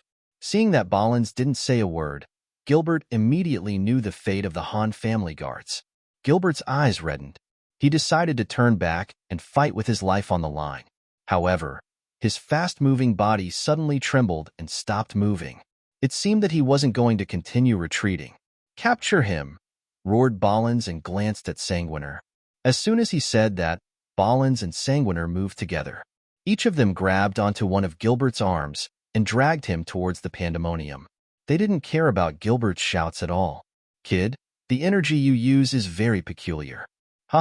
Stay here and we'll discuss it." Suddenly, Millet's chuckle came from behind, and a gentle breeze quietly blew over. Another wind barrier formed in front of the 3, and the elemental density of this new wind barrier was simply incomparable to the previous one. Sanguiner only took a glance at the newly formed wind barrier before he turned around and glared at Millet. He knew very well that the newly formed wind barrier wasn't something he could break. Rather than wasting his energy on it, he might as well turn back and fight Millet to the death. Even if he couldn't kill Millet, he should be able to inflict some damage on him if he went all out. Seeing that even Sanguiner had given up on trying to break out of the encirclement, Ballins and Gilbert immediately understood that the situation had reached its most critical juncture. The 2 suddenly put aside their panic and fixed their hateful gazes on Millet. The Han family guards stood silently behind the 3 of them. Not a single one of them showed any fear in their eyes. Instead, they all wore calm expressions, as if death was not something too difficult to accept. It was as if they had long since prepared themselves for this. Millet wasn't in a hurry to attack. He took in the expressions of the Han family guards and nodded in praise. What a powerful army indeed. No wonder even Daka's men fell. You only have 2 choices in front of you. Either you release your souls and swear your loyalty to me, or I'll kill you right now. Who do you think you can kill? A cold shout came from the depths of the earth. The earth beneath Balin's feet suddenly split open, and Han Hao walked out with a grim expression, his bone spear in hand. Glancing at the surprised Millet, Han Hao said to Balins and the others, "There's nothing else for you to do here. Return to Pandemonium from below." Haha, I've long heard of Han Hao's name. Now that I've seen it for myself, you really do live up to your reputation. Millet clapped his hands and laughed heartily. But do you think you can protect them? You can try. Han Hao no longer looked at Balins and focused all his attention on Millet. He pointed his bone spear at Millet as though he was facing a formidable enemy. The other 7 bone spears on his back trembled violently.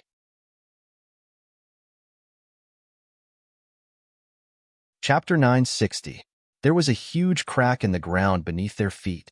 They were sure that Han too was down there. Balins, Sanguiner, and Gilbert looked at each other. None of them had any intention of leaving. "All of you, go down." Balins pointed at the Han family guards behind him, indicating that they should leave immediately.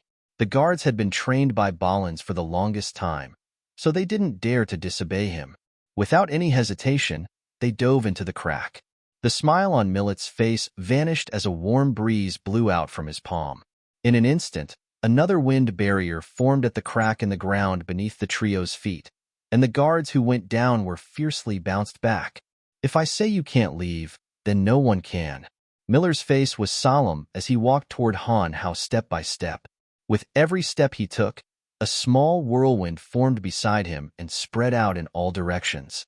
Han Hao's pupils shrank as he looked at Miller as if he was facing a formidable enemy.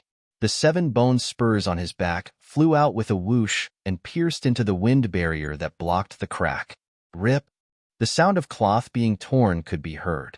The wind barrier formed by Miller was instantly torn apart. "Go down!" Balin shouted. The Han family guards who had been bounced back by the wind barrier felt their hearts tighten. They threw caution to the wind and dove back into the crack one after another. This time, they didn't meet any obstacles. "You 3 go too." Han Hao didn't turn around. Instead, the purple demon eye glowed brightly as he stared at the approaching Miller. The bone spear in his hand was covered in ghostly and frightening images. A strong killing intent gathered on the bone spear and his body. "Han Hao, we're not leaving," Gilbert shouted and said stubbornly. "We can't watch you throw away your life for us without doing anything. If we die together." "Haha, very good, very good. We die together." Miller laughed coldly and suddenly attacked. A hurricane howled and formed in an instant. It was like a gigantic whirlpool, enveloping Balins, Gilbert, and Sanguiner. He stretched out his hand, and the cold wind formed a huge sawtooth blade in the void. Holding the sawtooth blade in his hand, he slashed at Han Hao, and the sharp wind power rotated at high speed, covering Han Hao entirely. Miller's sudden attack instantly enveloped Balins, Sanguiner, Gilbert, and even Han Hao. Once the power of a wind overgod was unleashed, anyone who wasn't at the same level as him would be unable to resist it at all. They were immediately trapped by the power of the wind. "You small fries have the right to clamor at me?" Miller sneered. He didn't take Balins and the others seriously at all. Even Sanguiner, who had just broken through his wind barrier, only surprised him a little. In his heart, he didn't see Sanguiner as a worthy opponent. Even as he sneered, Miller's eyes were vigilantly focused on Han Hao, who had been enveloped by the sawtooth blade formed from the wind element. In his eyes, only Han Hao was a bit troublesome, but it wasn't to the point where he had to go all out. Suddenly, the sneering Miller's expression changed, and he cried out involuntarily, "What?" At that moment, a series of ghostly wails and wolf-like howls came from where Han Hao was surrounded by the jagged blades. One after another, gigantic demonic figures emerged from the blades and flew around with their claws and fangs bared, tearing everything in the area apart. The sawtooth blade formed by the wind element, condensed from the divine power in his body, was instantly bitten into hundreds of small pieces.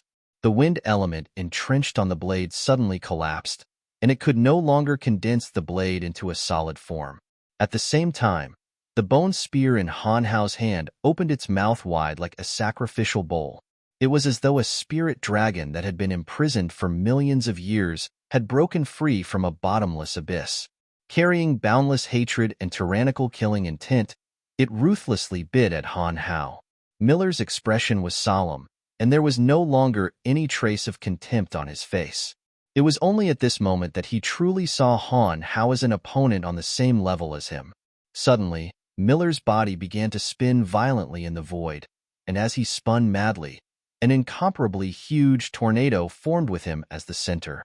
The tornado reached the sky, covering an area of 10 kilometers, and the vegetation, boulders, and silt in the area were all sucked up into the tornado. Miller had become the center of the tornado, providing it with an endless supply of energy.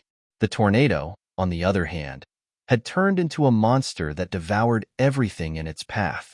Not only did it suck everything in, even Han Hao's bone spear was sucked into the tornado by the force of the tornado. Howls and cries came from within the tornado, and as soon as the bone spur entered it, the rapidly spinning tornado immediately slowed down. It was as if the bone spur was a huge boulder weighing millions of kilograms, affecting the entire speed of the tornado. Go! At this time, Han Hao let out a low shout, and the 7 bone spurs immediately destroyed the wind energy binding Balins and the others. Balins and the others were startled, and all of them were somewhat astonished. For the time being, I'm not his match. I can only block his power, but I can't beat him, Han Hao quickly explained, and then took the lead to escape into the crack below. Balins and the other 2 were aghast. Without hesitation, they followed closely behind Han Hao and dove into the ground. Even Han Hao admitted that he was no match for Miller, so the 3 of them together wouldn't be enough to kill him. If they didn't leave now, then when? As soon as Balins and the others entered the ground, the hole quickly healed, leaving not a single crack behind. At the same time, Han Hao's bone spur that had flown into the tornado suddenly exploded with incomparable power and suddenly fell to the ground below. Huge mounds emerged one after another, each of them the size of a small mountain. In an instant, they filled the middle of the tornado. With so many obstacles appearing all at once, the tornado's spinning power was forcibly disrupted, and it could not continue to exert power. The bone spur fell onto one of the mounds, and like a drop of water falling into the sea, it disappeared into the mound. In an instant, the terrifying aura that filled the tornado disappeared without a trace. As soon as the bone spur disappeared, it seemed to have stirred up the power of the mounds. The mounds that had risen from the ground seemed to have lost their support, and all of them turned into loose dust and scattered to the ground. The dust had settled. Miller's figure reappeared, and he looked thoughtfully at the ground beneath his feet. He praised, "Looks like it's the doing of that guy called Han Tuesday. The Han family cultivates in some kind of unique power. It's fortunate that we had such a precise plan, or else all our efforts would have been in vain." Underground, Han Hao, where's your weapon? Don't you want it anymore? Gilbert immediately shouted at Han Hao the moment he entered the ground. He knew how important the bone spur was to Han Hao, and seeing that he had left the bone spur outside, Gilbert immediately became worried for him. Han Hao turned around, looked at Gilbert, and said indifferently, "You're here." Before Gilbert could react, the bone spur that was previously threatening Miller suddenly flew out of the mud wall and landed accurately in Han Hao's hand. Han Hao, how many people have suffered? Ballins's expression was cold. They weren't the only ones who had gone out to chase after Daka's men. They almost didn't escape Miller's hands, and the others probably suffered the same fate. More than 50 people were killed, but most of them were my men. Your people are fine, so don't worry, Han Hao said calmly after some thought. Ballins stared blankly for a moment and thought, "Why are most of your men killed?" But on second thought, Ballins seemed to understand something. After hesitating for a moment, he softly said, "Thank you." Han Hao nodded and didn't say anything else. He hastened his footsteps towards the underground palace in the pandemonium. In just a short while, Han Hao, Ballins, and Han Hao appeared in a spacious stone chamber. The 5 elite zombies, Stadholm, Zovik, Rose, and the others were gathered in the chamber. Their faces didn't look too good. When Han Hao arrived, He glanced at Stadholm and asked, "Where are Asura and his men?" "They're in a guest room not far away," replied Stadholm with a rather gloomy face. After hesitating for a moment, he softly said, "That Asura really is something. He didn't know what was going on and led his pursuers all the way here. We lost quite a number of men. Even Romont and Zovik almost didn't make it back alive. Fortunately, Han too kept opening the underground tunnels." "Guest room?" Han Hao's eyes glinted coldly as he stared at Stadholm and asked, "Also in the underground palace?" "That's right." Stadholm was rather surprised. He felt that Han Hao's reaction was rather odd. Asura had, after all, saved the pandemonium. Even if Asura had brought disaster upon the Han family, they shouldn't be shutting him out. "Who brought Asura to the underground palace?" Han Hao put on a stern face and said coldly, "Didn't I tell Gilbert and the others to stay up there when I went to look for them? It was Asura who said that he wanted to come down and have a look. He saved the pandemonium and has a good relationship with Brian." "What's wrong with that?" asked Han Hao. Phoebe bunched her brows. She felt that there was something wrong with Han Hao's attitude. "The underground palace is the foundation of the Han family. Father has long said that outsiders are not to be allowed inside." "Does Asura count as an outsider?" asked Han Hao coldly. He looked at Phoebe and instructed Zovik, "Go and bring Asura out. Either he stays in the house above the pandemonium, or bring him to the mountain where Gorin and the others were." "That's not how the Han family treats their guests," said Phoebe angrily. "There's something fishy about Asura. Given his realm, there's no way he wouldn't have sensed our pursuers.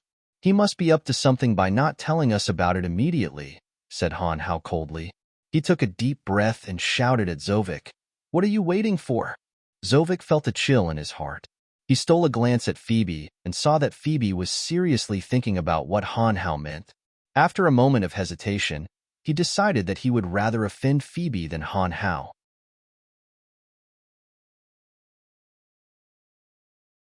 Chapter 961. Although there were many women in the Han family, only a few of them had real authority. Phoebe and Emily were the exceptions. In the past, when Han Shuo wasn't around, Phoebe and Emily's words were the most effective. Even Stadholm and Ermite Cotton had to listen to them in certain aspects. However, the situation took a turn for the worse with the arrival of Han Hao. Due to Han Hao's formidable strength and the admiration of Balins, Sanguiner, and Gilbert, Han Hao had become the second leader of the Han family under Han Shuo. Phoebe felt somewhat uncomfortable that her position had been taken away from her. After Zovik left, Stadholm, Balins, and Gilbert did not voice their opinions. It appeared that they had tacitly accepted Han Hao's position in the Han family. Feeling a little angry, Phoebe shot a sideways glance at Little Skull Han Hao and shouted, "Asura might have been distracted by his subordinate's injuries, or he might have exhausted his energy in the battle. I don't think he's trying to bring disaster to the Han family, is he?" Emily and Fanny agreed with her words. As the few women were close to each other, it was only natural that they would stand on the same side. You have yet to reach that realm of strength. You will never understand how powerful the divine soul of an overgod is. Even if Asura is gravely injured, his divine soul should be able to detect dangers lurking in the dark. There's no way he would be ignorant, Han Hao said indifferently, as though he did not notice the anger of Phoebe and the other women. After pondering for a moment, Han Hao turned to Balins, Sanguiner, and Gilbert and said, "Gather the core members of the family. We must stay together at a time like this." "All right." Balins immediately nodded and immediately set off to work. "Han too, the 5 of you should get ready as well. If anything happens, send them to the central control center of the pandemonium as quickly as possible. The defenses there are the strongest. You can use the Yuan Qi of the entire pandemonium to defend against attacks from the outside. Even if an overgod attacks you, as long as the Yuan Qi of the pandemonium isn't depleted, you'll be fine," instructed Han Hao without even looking at Phoebe. The 5 elite zombies did not waste any words and nodded to carry out his orders. At this moment, it was as if everyone had taken the initiative to filter out the anger on Phoebe's face and treated Han Hao as their leader. Everyone followed his orders and ignored the opinions of women like Phoebe. "I'm afraid Zovik can't handle it well," I'll go and have a look as well. After giving out his orders, Han Hao turned his gaze back to Phoebe and said, the rest of you should get ready as well. It's best if you head to the central control center of the Pandemonium right away. Although the Pandemonium is vast, that place is the safest. Upon finishing those words, Han Hao turned around and left. I don't see a single trace of my past self in this fella. Lisa was stunned. She shook her head with a bitter smile. Back when he was at the Babylon Academy of Magic and Force on Profound Continent, Little Skeleton was ordered by Han Shua to sneak into Lisa's room in the middle of the night and give her a good beating. Many years later, after Gilbert revealed Han Hao's identity, Lisa would often think of that scene. She would always try to find some trace of her past self in Han Hao. However, other than the 7 bone spurs on his back, she could not find any trace of his past self. He's changed so much. I really didn't expect an undead creature to grow to such a level, exclaimed Fanny. She too had met Little Skull before, but she, too, did not expect him to grow to such heights. Humph, arrogant and egotistical. I really don't know how Brian managed to get him out, Phoebe said resentfully. Statholm, the old monster, who hadn't left, was a little embarrassed. He hesitated for a moment before he said, "He saved us before. His judgment is trustworthy in certain aspects." Phoebe, Brian really treats Han Hao like his own son. I don't think he'll like you calling Han Hao an undead creature. Brian really treats him like his own son, interjected Ermite Cotton. He paused as if he suddenly remembered something. He asked, You've been with Brian for so long. Why aren't you pregnant?" The women's faces darkened when they heard this. They all became uneasy. Statholm glanced at Ermite Cotton. He suddenly thought of something. Could these women be jealous of Han Hao? The more he thought about it, the more likely it seemed. None of them showed any signs of pregnancy for so many years. None of them were able to leave a seed for the Han family. Suddenly, Brian had a strange son like Han Hao. As his women, they would naturally have some thoughts. Statholm could not help but laugh when he thought about it. No wonder these women were acting so strangely. It turned out that he had a knot in his heart. It can't be that there's something wrong with Brian, right? Ermite Cotton asked cautiously. Phoebe, Emily, Fanny, and so many others did not show any signs of pregnancy. It was obvious that there was no problem with them. So, it must be the man's problem. Phoebe and the others blushed when they heard Ermite Cotton's question. They stammered, not knowing what to say. Ahem. Statholm said with a straight face, "In terms of age, Ermite Cotton and I are old enough to be your grandfathers. You don't need to hide anything. If it really is Brian's problem, we need to discuss it and think of a way to deal with it. This matter can be big or small. However, it is of utmost importance to the future of the Han family. We need to face it seriously." "What are you thinking?" Emily softly cried out. She stole a glance at Statholm and Ermite Cotton with a blushing face and stammered, "It's just that Brian doesn't want it. He always says that he will only let us get pregnant after all the crises have been dealt with." Statholm and Ermite immediately understood what was going on when they heard this. Given Han Shua's strength, he could control every part of his body at will. If he didn't want the women to get pregnant, he could easily do so. So that's how it is. In that case, just wait for a while longer. When everything is settled and we are no longer in danger, there won't be any problems, Statholm said with a smile. He felt that this matter should be easily resolved. That's right. We have been waiting for too long. It has been almost 100 years since we arrived on Elysium. How long will it take for us to wait until everything is safe and the crises have been dealt with? Phoebe grumbled softly with a blushing face. It seemed that she had a lot to complain about. When Brian comes back, the two of us will have a talk with him. But I don't know if it will work out." Ermite Cotton hesitated for a moment. When he saw the women looking at him expectantly, he braced himself and agreed. The eyes of Phoebe, Emily, and the other women lit up. They cried out simultaneously, "Really? We will try." Statholm repeatedly signaled to Ermite Cotton with his eyes and forced a smile. "Thank you so much." The women expressed their gratitude joyfully. After all, Statholm and Ermite Cotton were his elders. They were eager to have a child. They thought that with their persuasion, Han Shuo would take this issue seriously.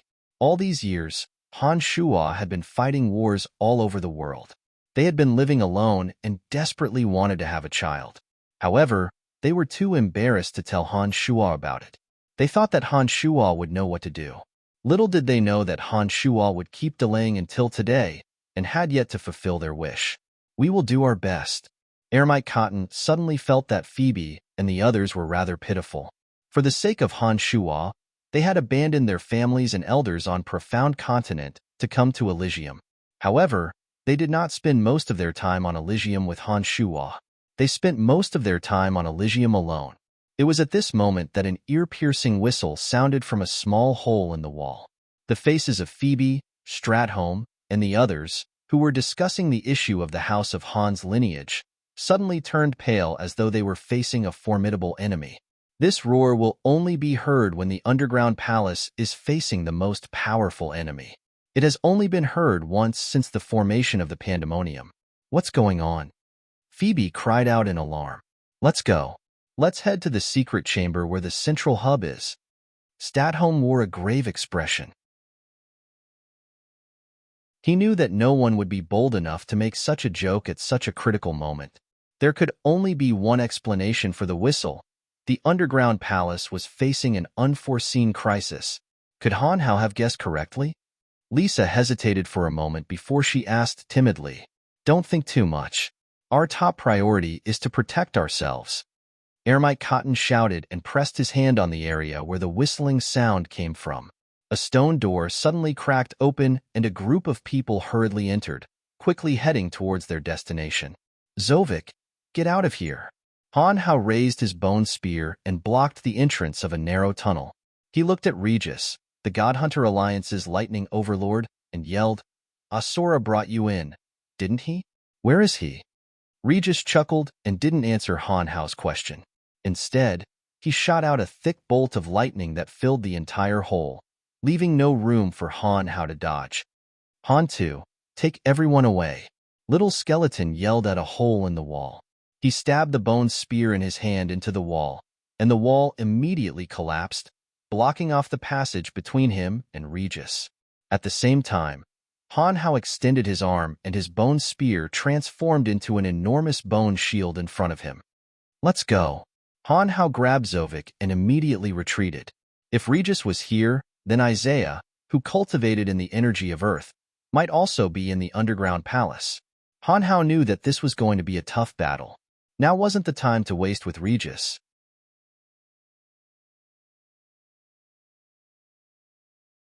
Chapter 962.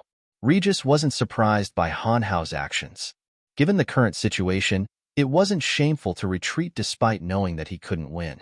He just didn't expect Han Hao to be so decisive. He didn't waste any words and left with Zovik. The lightning rushed out, and the tightly blocked passage was forcibly penetrated by the lightning, directly bombarding the white bone shield. Dazzling white light blossomed on the bone shield. In an instant, the bone shield shattered into pieces and turned into dust. Regis's eyes glowed with electricity as he locked onto Han Hao's figure. He chuckled. "Good reflexes. Extraordinary aptitude. Let's see where you can run to." Regis shot towards Han Hao like a bolt of lightning in the dark passageway, so fast that it was dazzling to behold. Han Hao, who was dragging Zovik away, immediately sensed Regis chasing after him. The uncomfortable aura on his body made him realize that Regis' divine soul had locked onto him. "Zovik, you go first." Han Hao let go of Zovik and turned around, stabbing the bone spear in his hand into the ground. Strands of light visible to the naked eye shot into the passage. Suddenly, the hard earth in the passage was lifted up like a carpet and rolled back from Han Hao to Regis. The elemental energy of death surged out, forming a dense horde of bone spears that filled the narrow passageway. They shot towards the direction Regis had come from. "Careful." Zovik looked back and said softly before leaving without looking back. "Not bad, Han Hao." Regis praised. He suddenly spread out his domain of divinity in the narrow passage. The power of lightning crackled and spread out with Regis as the center. The bone spears shot toward Regis exploded one by one. His eyes narrowed, and two bolts of lightning shot out from his pupils. Like an electric dragon, they smashed the soiled carpet that was rolling toward him, turning it into dust and falling to the ground. After the dust settled, Regis suddenly realized that he had lost track of Han Hao in his soul, and he was no longer in front of him. That's fast. Regis was stunned for a moment. His lips curled into an enigmatic smile as he muttered, "That's good too. It's easier to catch them all in one go."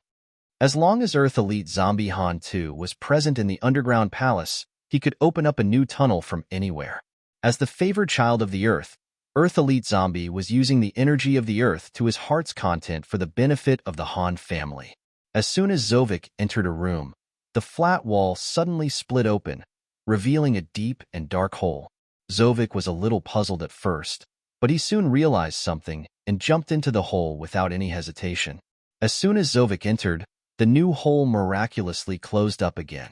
It was as smooth as a mirror, and there was no sign that it had cracked open at all.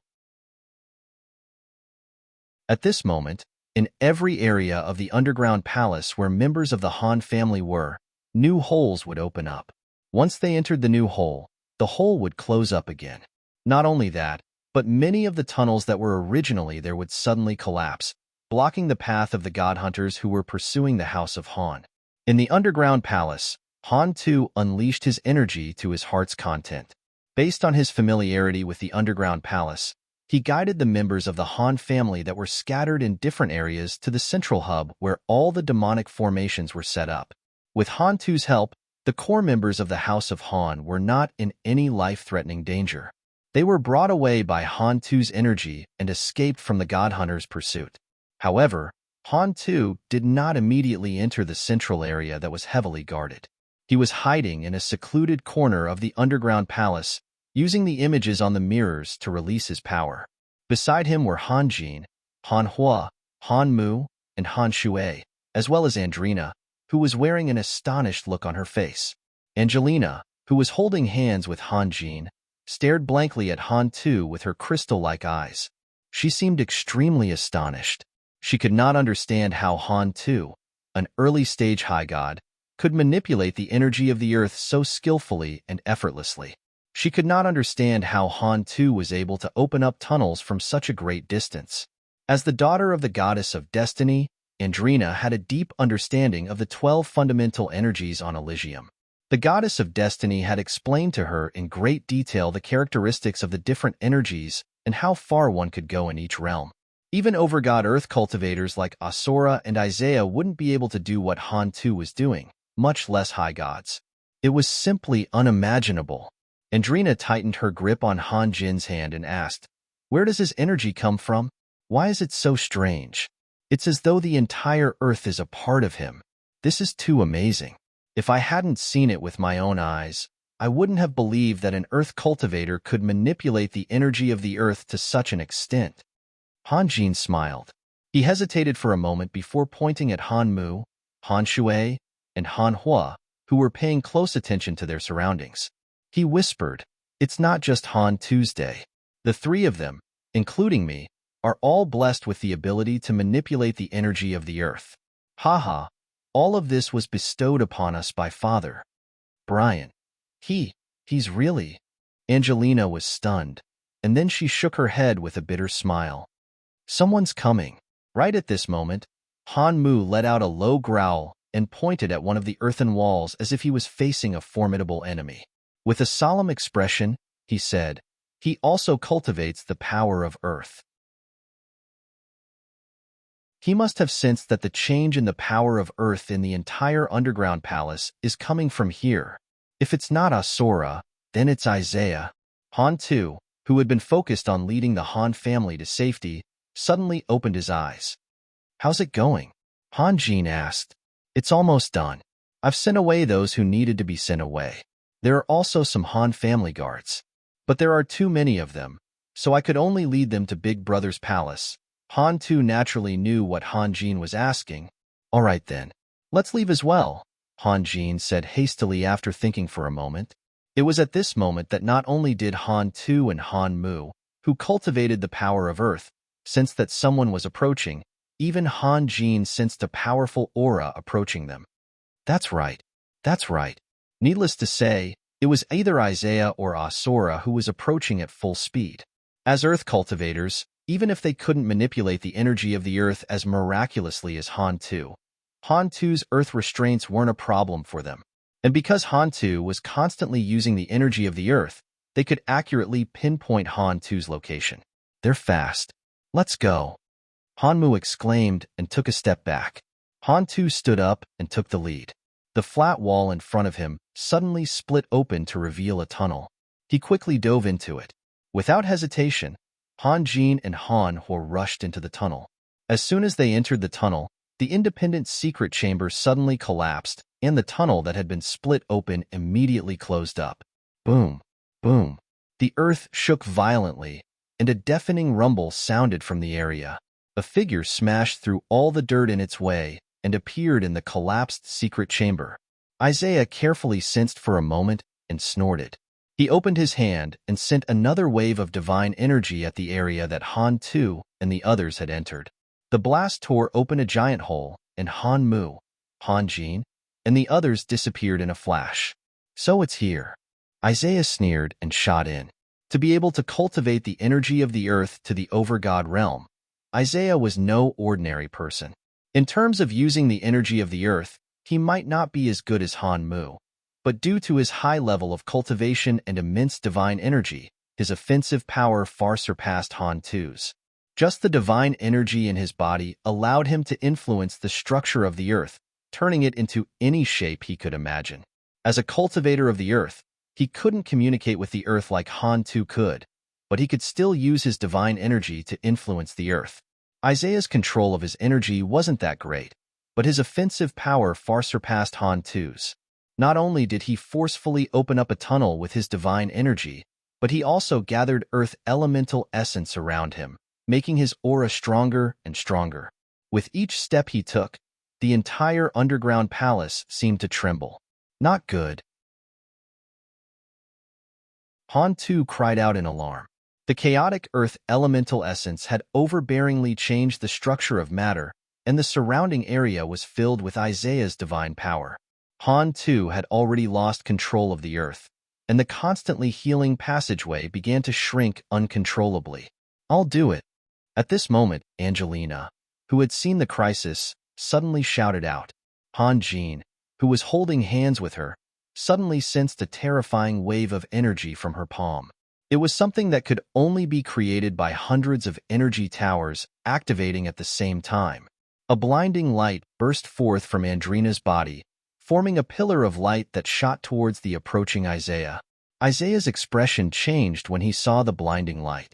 He had no choice but to use the divine energy he'd sent into the earth to defend against the wave of energy. The tunnel in front of him suddenly shrank, the earth forming a sturdy barrier in front of him. An earth-shattering explosion rang out from the energy pillar and Isaiah's earth barrier. Everyone in the underground palace felt the terrifying tremors as the earth above them fell in large chunks. It's done. Han2 cried out in delight. He immediately sensed that Isaiah's divine energy that filled the earth around him had disappeared once more. The tunnel in front of him split open once more. Han2 was the first to rush in, followed closely by Hanmu, Han Shui, and Han Hua. Let's go. Han Jin grabbed Andrina and ran in the direction that Han2 had disappeared, ignoring Andrina's thoughts. Knowing that there was a powerful Isaiah behind them, the party didn't dare to stay any longer.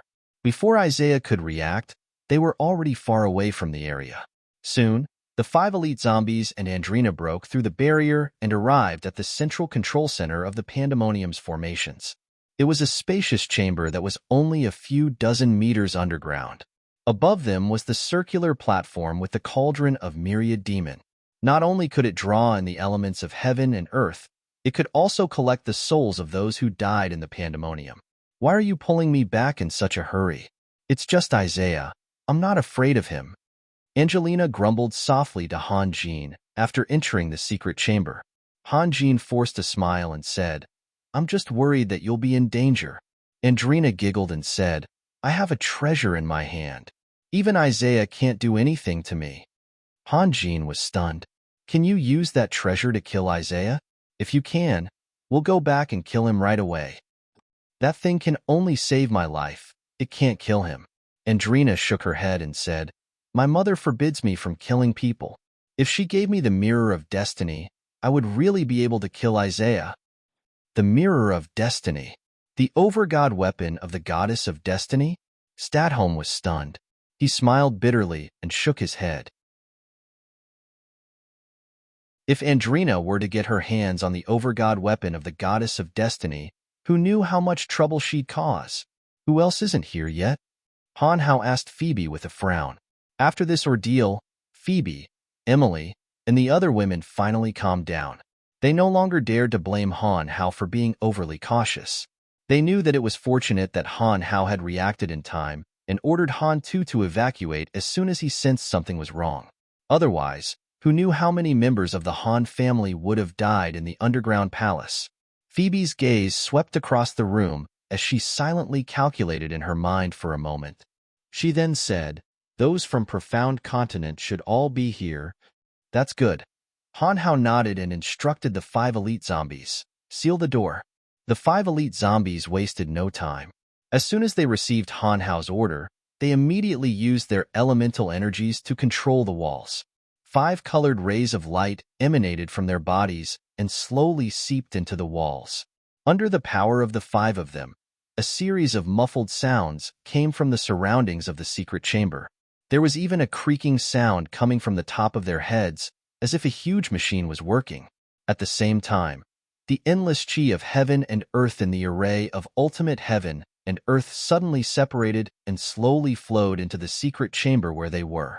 Layers of strange lights reflected on the walls, and all kinds of barriers and demonic formations suddenly took shape. Daka, who had been suffocated by the Sky Annihilation formation, immediately sensed the change and felt the pressure lessen. However, he still needed some time to get out of the formation.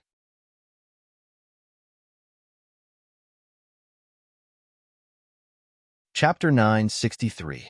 At the central hub, all members of the Han family had gathered together to deal with Regis and Isaiah's pursuit. The 5 elite zombies unleashed their energies and gathered the Yuan Chi of heaven and earth surrounding the Sky Annihilation formation to form the strongest defense possible, turning the secret chamber into an impenetrable fortress, leaving not the slightest opening. Everyone knew that Regis and Isaiah would find this place sooner or later. Even though they knew that hiding here wasn't the way to go, they had no choice but to do so. At the very least, even if Regis and Isaiah were to arrive, they wouldn't be able to break through the layers of barriers that Han Shua had painstakingly set up. Before Han Shua left, he had told them that he would return as soon as he was done with his business. That was why they thought that all they had to do was wait for Han Shua to come out before the secret chamber was destroyed. Han Shua had told them that in the Pandemonium Tanai, his power would be greatly enhanced. No overgod who cultivated in any kind of esoteric energy would be a match for him as long as they didn't possess a true quintessence. Brian will definitely return before they break through the wall, Emily said confidently. Don't worry. Even if Father can't come back in time, the 5 of us will be able to hold on for a while if we try our best to operate the penta-elemental undead formation. Han Jin smiled and comforted the nervous Han family members. If I use my treasure, I can stop at least one overgod. I can guarantee that he won't have the time to deal with you all. Andrina said with a giggle as she held onto Han Jin's hand. She didn't seem too concerned about the crisis. After hearing these words, the originally gloomy faces of the crowd relaxed a bit. Their words were no longer as solemn as before, and they began to discuss when Han Shua would return, as well as the dangerous situation just now. Although Han Hao didn't say anything, everyone naturally treated him as their pillar of support. His accurate judgment had played a crucial role in informing Han Tu of the rescue operation as soon as possible. That was why they were able to bring the key figures to this place. Don't be too optimistic. Prepare for the worst, Han Hao said calmly. He glanced at Han Jin and Andrina and said, There are currently 7 overgod experts in Pandemonium. Daka, Dagmar, and Acer are temporarily trapped, but once Miller and the others figure out the situation in Pandemonium and get the 3 of them out, I believe that the 7 overgods, including Asura, we'll be able to break this secret chamber defenses for long." Everyone's expression changed when they heard that. It was as if they had just realized just how many terrifying enemies the Pandemonium had. However, other than Miller, Isaiah, and Regis, there was also Daka, Dagmar, Acer, and even Asura, who had yet to be seen. Every single one of them was an overgod. If they did not work together, the secret room might have been able to hold on for a while longer. However, once the 7 of them struck out together, the terrifying power would be unimaginable. No matter how much confidence they had in Han Shuo, they didn't think that the secret chamber would be able to withstand the combined attacks of all 7 overgods. "Brother, what do we do?" Han Jin cried out. "I'm thinking." Han Hao slowly sat cross-legged on the ground and closed his eyes in silence, his brows furrowed. Regis and Isaiah led their men to clear out any Han family guards that hadn't escaped. They then headed straight for the secret chamber where Han Hao and the others were. Only the core members of the Han family were allowed to stay in the underground palace.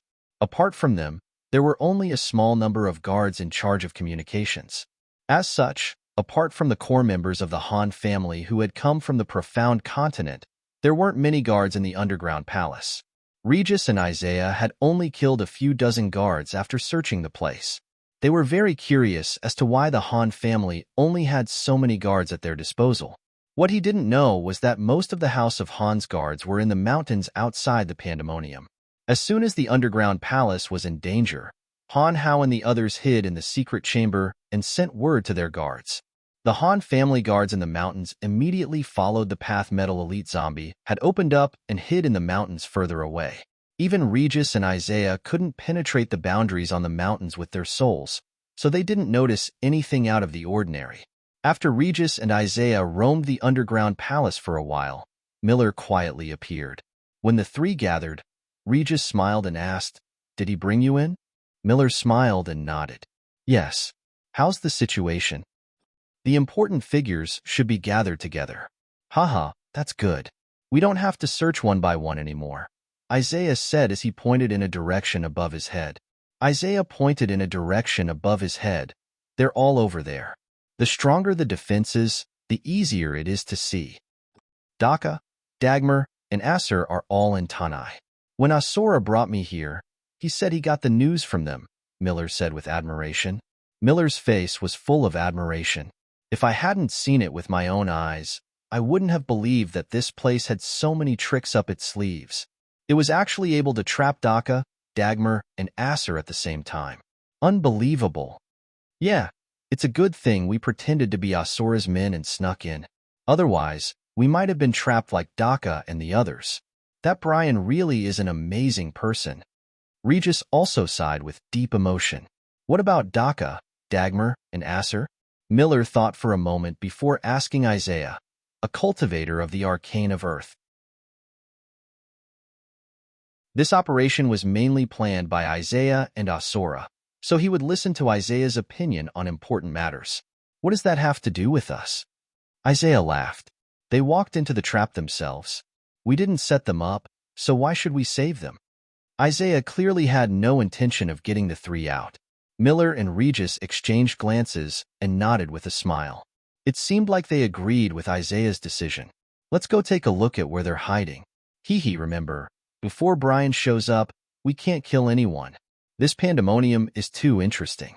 The 3 of us will be in charge of it in the future. We have to force Brian to tell us all the secrets of this place before we get rid of them." Isaiah laughed. "Of course." Miller and Regis burst into laughter. One of the main reasons why they wanted to deal with the Pandemonium was because of its miraculous defenses. A fortress that could trap 3 overgods, Daka, Dagmar, and Acer, was far more valuable to them than the Omphalos itself. As far as they were concerned, the God Hunter Alliance was destined to win the war against the Fringe from the very beginning. Before the battle even started, they had already thought about how they would divide the land after taking over the Fringe. It was foreseeable that in the future, the Fringe would be filled with factions led by the 12 God Hunter Alliances. The God Hunter Alliance wasn't a tightly knit group. Their main goal was to increase their strength and convenience as much as possible. With that, Pandemonium, with its incredible defenses and treacherous movements, would become a treasure trove for them. With Pandemonium, even if they were to fall out with other factions in the future, they would be invincible. As such, they had to take over Pandemonium first. Soon, the three of them arrived at the secret room Han, Hao, and the others were in. Colorful light shone from the walls. At a glance, the walls looked like they were made of glass. They looked gorgeous and didn't look like earthen walls at all. Strands of strange energy flowed through the patterns on the walls like flowing water, giving off an aura of rejection. Just as the three approached the secret room, they felt a gentle energy pushing them out. Even Regis, Miller, and Miller, who were overgods, couldn't help but take a few steps back. Suddenly, their faces lit up with excitement. "It's amazing. Asura didn't lie to me." Isaiah laughed heartily and said, "No wonder Asura would betray Brian to work with us. I think he's been coveting this place for a long time. Humans are greedy. Anyone who comes here will want to take everything for themselves." This trip was well worth it. Regis looked ahead in surprise and carefully sensed the various powers contained in the wall. He had an eager expression on his face as he said, "I can't wait. Let me try first." Isaiah and Miller looked at each other and smiled, taking a few steps back so that Regis could do as he pleased. Bolts of lightning converged together, gradually forming an incomparably thick bolt of lightning. Under Regis's control, it crashed into the shining earthen wall in front of him. A deafening sound came from within. The power of thunder and lightning was suddenly released, and then disappeared without a trace in an instant. "Amazing!" Regis cried out in surprise. He could feel that the earthen wall, which contained a strange power, had only caved in a little under the lightning attack of 80% of his power. Then, it returned to its original state in an instant. "How surprising," Miller nodded. Millet nodded. His eyes flashed, and an incomparably large wind blade streaked across the sky. There was a crisp crack as the wind element and divine power condensed into a giant wind blade shattered inch by inch. "There's a strange power in the wall that can destroy elemental structures. That Brian fellow really is a genius. I wonder where he learned such a strange power." Isaiah explained after a moment of testing, closing his eyes in thought. "Haha, according to the information we received, he'll be back soon. Yes, with Asura as our chess piece and the House of Han, we can take our time to play him.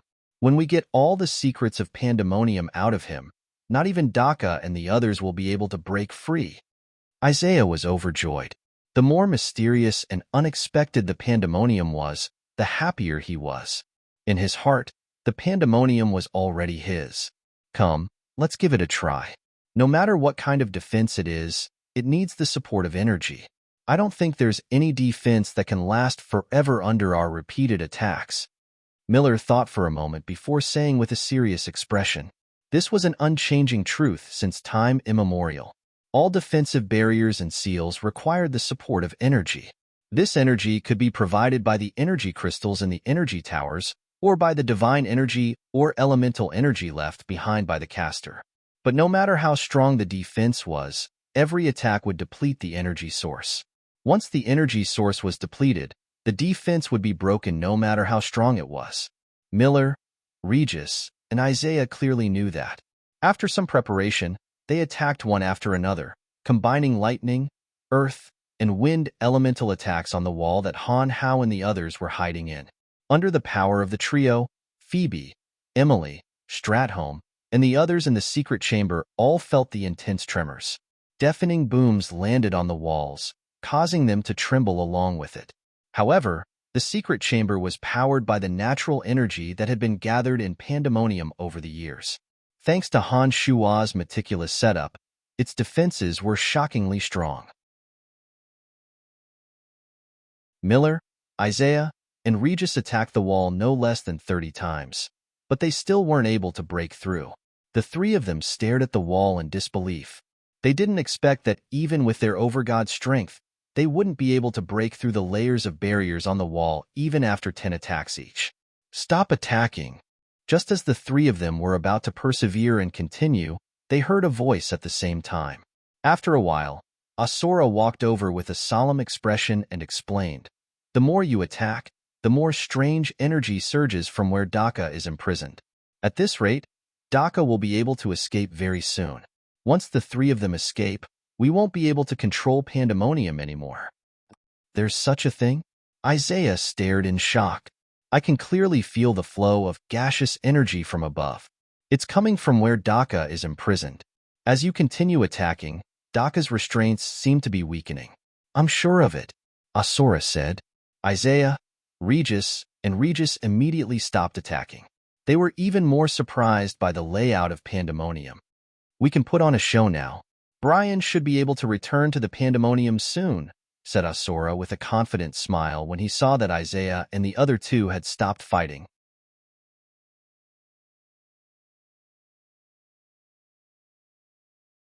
Chapter 964. After flying for a few days, Han Shua and Wasis finally arrived at a mountain peak a few dozen miles away from the Pandemonium. Han Shua's expression changed when he looked in the direction of the Pandemonium. He immediately knew that something must have happened to the Pandemonium.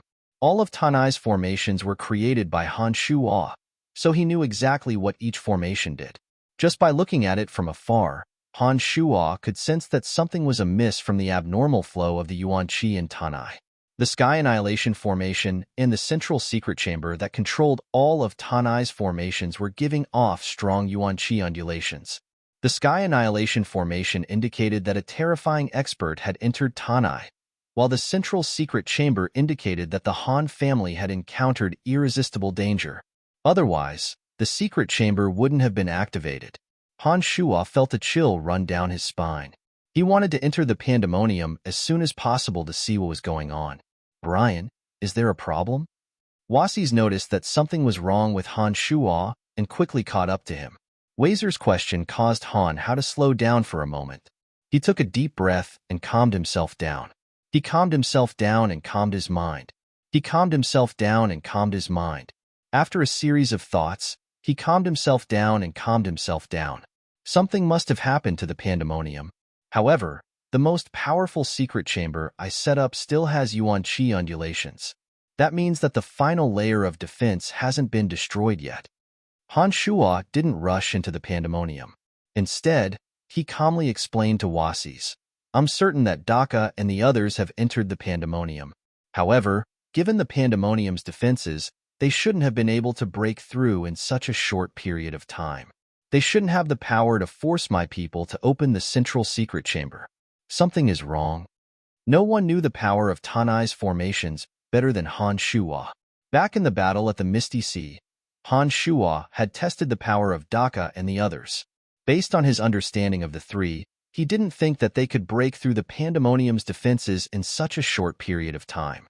It was precisely because of this confidence that Han Shua left the Pandemonium and headed to Glacial Peak to rescue Wasis. Could it be that there are other enemies? Wazer asked tentatively after a moment's thought. He was very confident in his words. "That shouldn't be possible." Han Shua pondered for a moment and said, "Apart from our own people, no one can enter Tanai without permission. Everything will be clear once we go in." Han Shua nodded and prepared to enter the Pandemonium as Wasis suggested. Suddenly, a faint aura came from afar. Han Shua's heart thumped, and he immediately released an extremely weak strand of aura from his consciousness. Faint soul undulations emanated from his body. "Who are you contacting?" Wasis was stunned. The unique soul undulations from Han Shua were extremely well hidden. If he were to stick close to Han Shua, he definitely wouldn't be able to detect it. Wasis, who was an overgod, knew that this was an extremely secretive method of communication between experts. Only when the two of them had a tacit understanding of each other's soul undulations would they be able to sense each other within a certain distance. "Wait a moment." Han Shua waved his hand and brought Wasis to a secluded corner of the mountain peak. He gestured for Wasis to wait with him. Wasis was puzzled. He didn't understand why Han Shua would have the time to wait at such a crucial moment. He tried to guess the identity of the intruder. Could it be that he had hidden some pawns among Daka, Dagmar, and Acer? Who could it be? Since when did he have anything to do with Daka's god hunters? Just as Wazer was trying to figure out what was going on, a faint electric spark appeared in a cluster of dark clouds and suddenly descended before Han Shuo. A figure gradually appeared in front of him. Salus. Wasis. The two of them exclaimed simultaneously as though they were facing a great enemy. Frost aura and lightning bolts were released as though they were about to fight to the death. We're on the same side. Han Shuo waved his hand to stop them from acting rashly. He suddenly appeared between the two of them and said, "Don't be surprised. We're on the same side." Neither Salus nor Wasis knew of the other's existence. Before they met, they thought of each other as enemies. So, the moment they saw each other, they immediately drew their swords. No matter how I guessed, I never expected it to be you. For the first time, Wasis smiled wryly. Brian, I can't believe you even dragged Salus down with you. This is really surprising. Brian, I have to say, you're really terrifying. Han Shuo had defeated Salus, seized his position in the fringe, and destroyed his foundation in Empyrean Peak. No matter how one looked at it, the two of them had an irreconcilable hatred for each other. There was no doubt about that. Yet, the two of them were actually working together in secret. If Wasis hadn't seen it with his own eyes, he wouldn't have believed it even if someone presented him with proof. I'm also very curious. You didn't even give Tyre any face. Why would you leave Glacial Peak to come here? Salus was equally shocked. He looked at Wasis with an odd expression, then at Han Shuo. Shaking his head, he said with a bitter smile, "No wonder you can do so well in the fringe. I'm finally convinced of my defeat today." One was Wasis, and the other was Salus. The two sovereigns of the fringe sincerely expressed their admiration for each other. Let's not talk about this. Han Shuo didn't get complacent. The crisis in Pandemonium made him feel like he was sitting on pins and needles. He hurriedly asked Salus, "You've been lurking around Dhaka all this time. What's going on?" As he spoke, the demon general in Han Shuo's body had already sneaked into Pandemonium. However, the demon general could only see the current situation and couldn't see everything that had happened in Tanai. So, Han Shuo needed news from Salus. First, Dhaka, Dagmar, and Acer entered Pandemonium. Everything they did was within our expectations. They're trapped inside just as you predicted. Salus briefly explained the situation of Dhaka, Dagmar, and Acer before continuing. However, you probably didn't expect that after Dhaka, Dagmar, and Acer, Miller, Isaiah, and Regis would also come to the fringe, right? What's going on? Han Shuo's expression changed to one of shock. I didn't see it with my own eyes, but I'm certain that Isaiah and the others didn't enter Pandemonium like Dhaka and the others did. Instead, they entered Tanai's underground palace. Salus thought for a moment before he suddenly looked Han Shuo in the eye and said solemnly, "You must have no idea who brought them into the Han family's underground palace, right?" "It's Asura," Han Shuo shouted coldly. Regis, Sayant, and Miller's target was Asura. Their sudden appearance in Pandemonium definitely has something to do with Asura. Given the tight defenses of Pandemonium, they definitely wouldn't have been able to enter without someone they know leading the way. Upon hearing that, Salus was taken aback. He smiled bitterly and said, "How did you guess that? Damn it, it seems like you've been wary of Asura for a long time now." Dhaka, Dagmar, Acer, Isaiah, Miller, Regis, and Asura. A total of 7 overgods are in Tanai. Han Shuo's expression was unprecedentedly solemn. "Let's plan this out carefully. This battle isn't going to be easy. Thankfully, this is Pandemonium, my territory. Otherwise, we wouldn't even have a 10% chance of winning. Dhaka and the others are still trapped. Isaiah and the others haven't gotten rid of them yet. In fact, we only need to deal with Isaiah, Asura, and Isaiah." Salus said, "That makes things much easier. If we grasp this point, it will be much easier to act." Han Shuo's expression relaxed. After a moment of silence, he said to Wasis and Salus, "Don't show yourselves for now. I'll go take a look. I'm sure Asura thinks I don't know what's going on and might plot against me. I'll do as he wishes." The three of them discussed for a while and settled on a general plan of action. Then, Salus and Wasis went into hiding. leaving Han Shuo to go to Pandemonium alone. Asterisk, asterisk, asterisk, he's here. Asura and Tanai exclaimed. He's finally here. Isaiah and the others were overjoyed. They had waited for so long for their master to arrive. From their point of view, Han Shua's arrival meant that they would be able to grasp all the secrets of Pandemonium and truly own it. He definitely hasn't suspected me yet. Asura smiled and said, we can put on a good show. As long as I can gain his trust, I can catch him off guard and severely injure him. With the help of the three of you, we can completely subdue him and threaten him with the lives of his family members. He'll definitely reveal some of Tanai's secrets. Then what are we waiting for? Isaiah laughed. Asura didn't say anything else and immediately left. He flew into one of Tanai's misty regions and inflicted some light injuries on himself before fleeing in a panic. Isaiah and the others were hot on his heels, as though they were determined to take Asura down. That's quite a good show. Han Shuo, who had just entered the Pandemonium, smirked. With one thought, a large formation in the Pandemonium shifted from a few miles away to Isaiah Road. The demonic formation appeared so abruptly that it enveloped Asura in an instant. Oh, Asura! Aser, the overgod of darkness who had been trapped in the demonic formation for a whole day, suddenly noticed that there was an extra person inside. When he looked closely, he realized that it was Asura, one of the 5 sovereigns. Cried Asura. His face was filled with astonishment and bewilderment. He yelled, why are you here? That's what I wanted to ask you. Aser smirked and immediately attacked the confused Asura. In his opinion, Asura was helping Han Shuo deal with him, so he had to make the first move.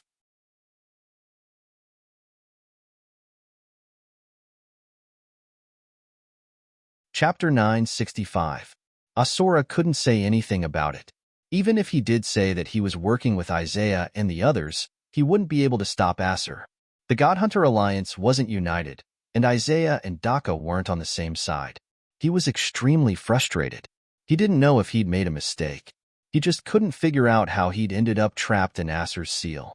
The scene he'd been planning for a long time didn't play out. Aser had him pinned down, making it impossible for him to escape. Around them, the towering stone pillars would shoot out beams of cold light that would numb their limbs when they landed on them. Often, they wouldn't be able to dodge in time and would be hit by the sudden attack. One wrong move and they would lose everything. All of Asura's arrangements had been rendered useless. By the time Isaiah, Regis, and Miller arrived, they had lost track of Asura. They spread their divine souls but couldn't find anything. Go back. Isaiah's expression suddenly changed as he realized something was wrong. Regis and Miller exchanged a glance and nodded in agreement.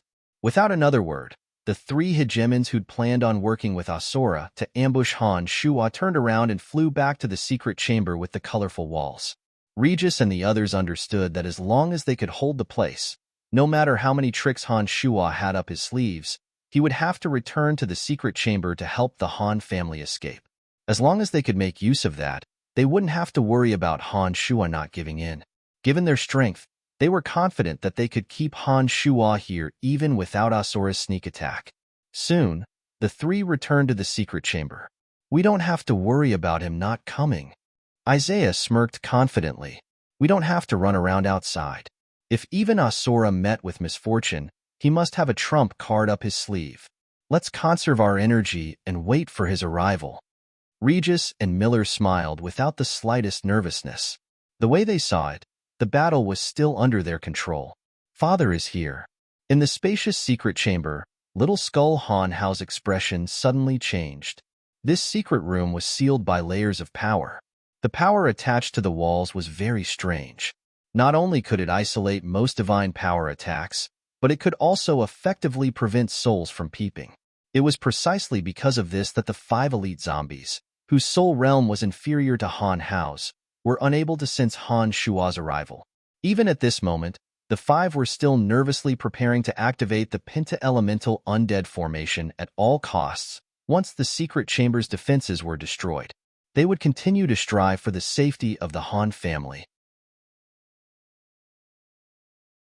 Hearing Han Hao, who had been silent for a long time, suddenly say such a thing, The gloomy people in the secret room suddenly became spirited, and joy immediately rippled from the corners of everyone's mouth. Everything will be fine. Han Hao stood up from his cross-legged position and tightened his grip on the bone spear in his hand. He turned to Andrina, who was leisurely munching on energy crystal fragments, and asked, "You can trap an overgod and prevent him from attacking anyone for a short period of time?" A fist-sized energy crystal had its corner bitten off by Angelina, and she was chewing on it vigorously. Hearing this, Angelina giggled and nodded vigorously. "Of course. Get ready. We will leave together in a moment."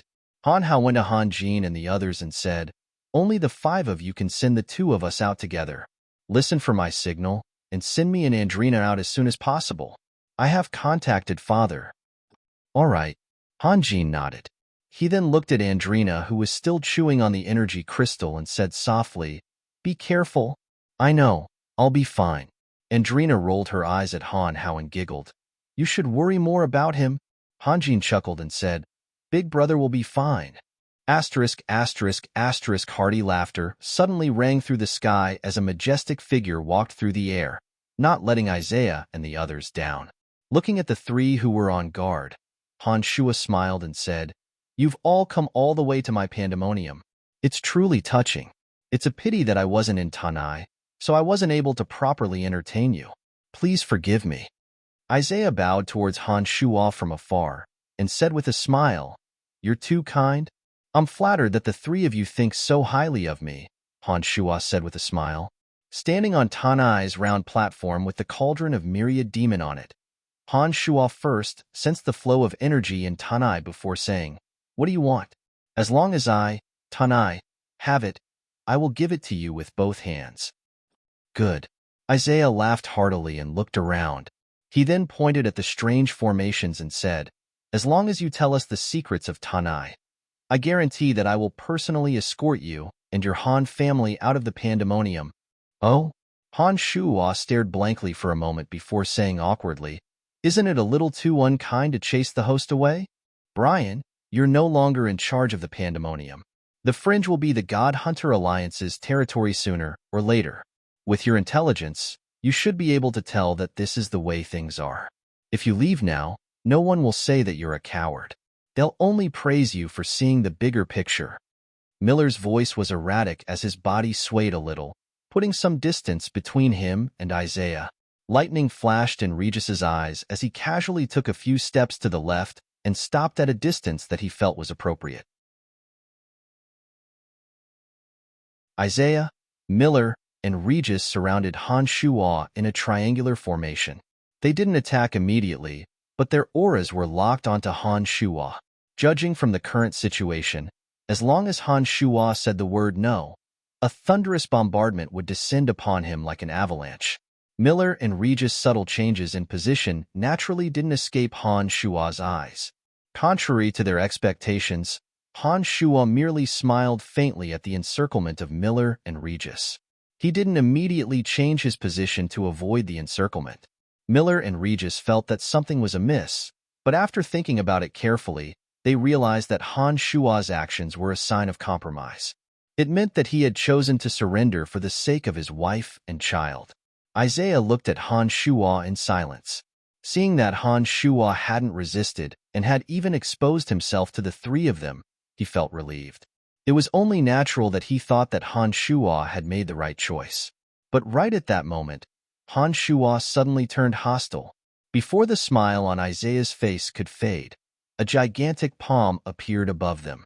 It was the size of a mountain and was filled with flesh and blood, so much so that even the veins on its palm could be seen clearly. However, the terrifying killing and tint it exuded was enough to make one kneel down involuntarily. Crack, crack, crack. Crack, crack, crack.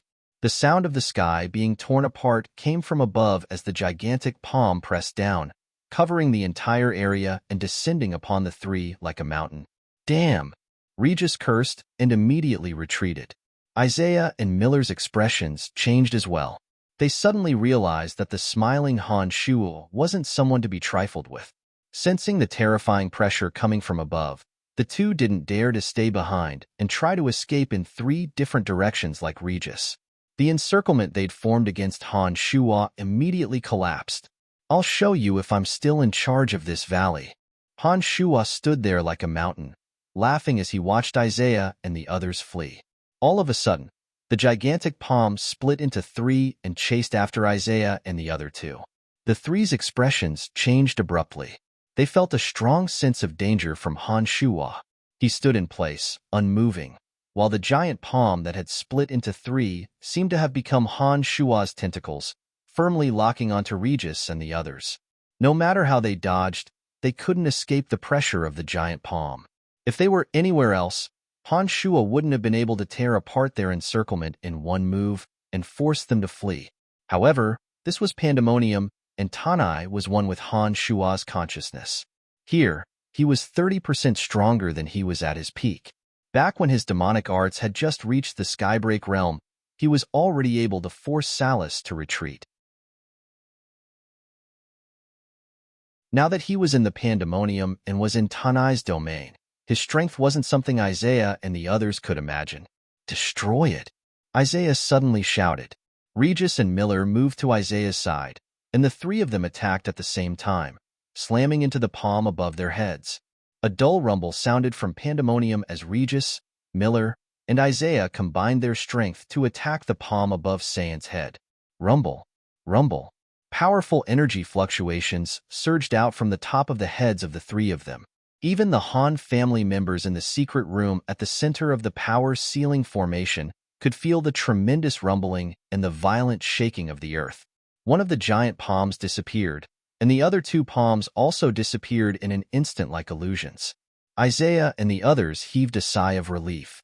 If their combined attack hadn't been able to disperse the power of the palm above their heads, they would have immediately abandoned all operations in Pandemonium and fled as far as they could. Han Shuo chuckled. If not for the fact that he still needed the Sky Annihilation formation to imprison Daka, he wouldn't have been able to disperse that attack so easily. As expected of the three hegemons of the God Hunter Alliance. Impressive. Han Shuo smiled and nodded. Since that's the case, I know what to do. All right, let's begin. What do you want to know first? I'll tell you everything I know.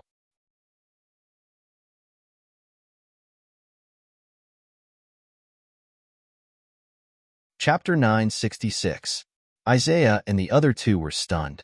They had planned to take down Han Shuo in one fell swoop, but when they saw his sudden change in attitude, they couldn't help but be stunned. "I was just testing the three of you to see if I could protect my wife and children without losing Pandemonium. After trying it out, I realized that the three of you were indeed extraordinary. Therefore, I had no choice but to dispel my wild hopes and cooperate with you." Han Shuo explained with a wry smile. Isaiah and the other two looked at each other. Even though they didn't attack Han Shuo right away, they didn't dare to trust Han Shuo anymore. After exchanging glances, Isaiah and the other two didn't surround Han Shuo from three different directions. Instead, they stood face to face with Han Shuo. Since Han Shuo was able to break through their encirclement in an instant, they realized that Tanai wouldn't be able to surround Han Shuo in Pandemonium, so they decided not to waste their energy. "Brian, you're much stronger than we expected. However, I believe that you were able to break through our encirclement in an instant because of the unique geography of Pandemonium," Isaiah said solemnly. Isaiah's expression was solemn, but even if you can escape from the three of us, you won't be able to take the House of Han with you. You'd better tell us what we need, or we'll kill everyone in the secret room at all costs. I can tell that the defensive power of the secret room is connected to the seal that imprisoned Daka. If not for the fact that we wanted to talk to you, we would have broken through the secret room long ago. If the three of them were to come out of the seal, there'd be no way for us to negotiate. Your Han family would be doomed." Regis was caught off guard by Han Shuo's sudden attack. He broke out in a cold sweat and was naturally displeased. "Don't force us to do that," Miller interjected. "Understood." Han Shuo smiled bitterly and raised his hand to show that he understood. "I'll let you get what you want. Tell me, what exactly do you want to know?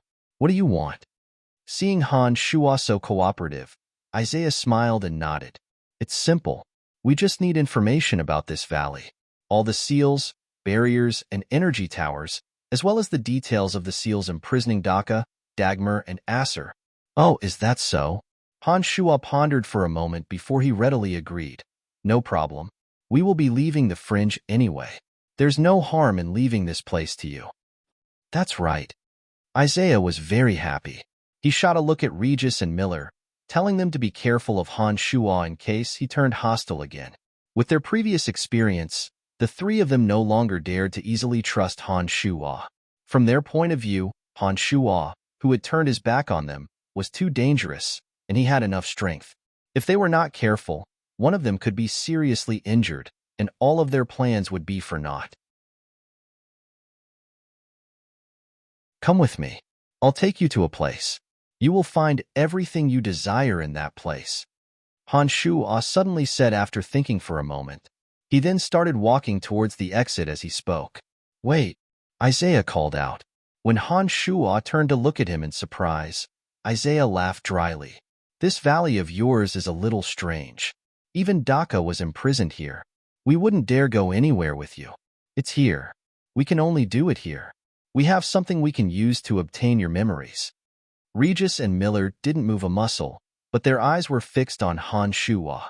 They were on their guard, afraid that Han Shua would suddenly attack in the next moment. Oh! Han Shua was taken aback, but he quickly smiled and nodded. All right. What do you have that can obtain my memories? This is it, the soul sphere. Isaiah slowly took out a light purple sphere the size of a fist. Its surface was as smooth as purple jade, and the center of it was shrouded in mist. The soul sphere was a special divine item that could only be created by gods who had cultivated the power of death to an extremely high level. Within the sphere was a mysterious soul vortex that could generate powerful energy. It only had one use, and that was to obtain the memories of those who approached it. While it could obtain memories, it wasn't safe. A single mistake could damage the target's soul or even turn them into an idiot. Han Shua's expression changed as he shook his head with a bitter smile. That won't do. The side effects of the soul sphere are too obvious. It's too dangerous. Also, if you're the one using it, I won't be able to guarantee my safety. I won't do it. Isaiah, enough with the nonsense. Regis harumphed and looked down at the secret chamber beneath them. The three of us will give it our all and ignore Daka. Destroy the secret chamber and kill all the members of the House of Han. When Daka, Dagmar, and Acer come out, there won't be anyone left alive in Tanai. Miller smiled and shot a sideways glance at Han Shua, whose expression had changed drastically. What's the point? Once the three of them come out, you won't be able to protect your wife and children no matter how powerful you are. Even you might not be able to walk out of the valley alive. Isn't it better for us to work together and be happy? Miller and Regis seemed to be playing the role of the bad guy and the good guy. The two's words seemed to have an effect. Han Shua's face darkened, and the veins on his forehead throbbed for a while. Finally, he seemed to have hardened his heart and gnashed his teeth. All right, I'll do as you say. That's good. Isaiah laughed heartily and gave Regis and Miller some instructions. He walked over to Han Shua with the soul orb, carefully guarding against Han Shua as he passed it to Han Shua. After receiving the soul orb, Han Shua's face was apprehensive. He seemed to be having an intense struggle in his heart. He was hesitant. After a while, Han Shua sighed, as if he had let go of all his stubbornness. Forget it, forget it. Han Shua shook his head and let out a bitter sigh. He then placed the soul orb in front of him. Two extremely faint beams of soul light shot from his eyes onto the soul orb. Suddenly, the misty soul sphere abruptly blossomed with a strange soul light. Isaiah and the other two looked at each other and burst into laughter. No matter how strong you are, you'll still have to submit obediently. Regis laughed sinisterly as he suddenly appeared in front of Han Shua. Bolts of lightning appeared in his palm, interweaving into a large net that trapped Han Shua. Isaiah and Miller didn't just stand there.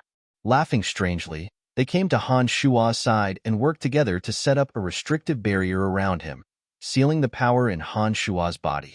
The moment the soul orb absorbs all his memories will be the moment of his death. Isaiah heaved a sigh of relief and said smugly, "We've already done something to this soul sphere. Once it's connected to the soul, no one other than a god will be able to break free of the soul's power.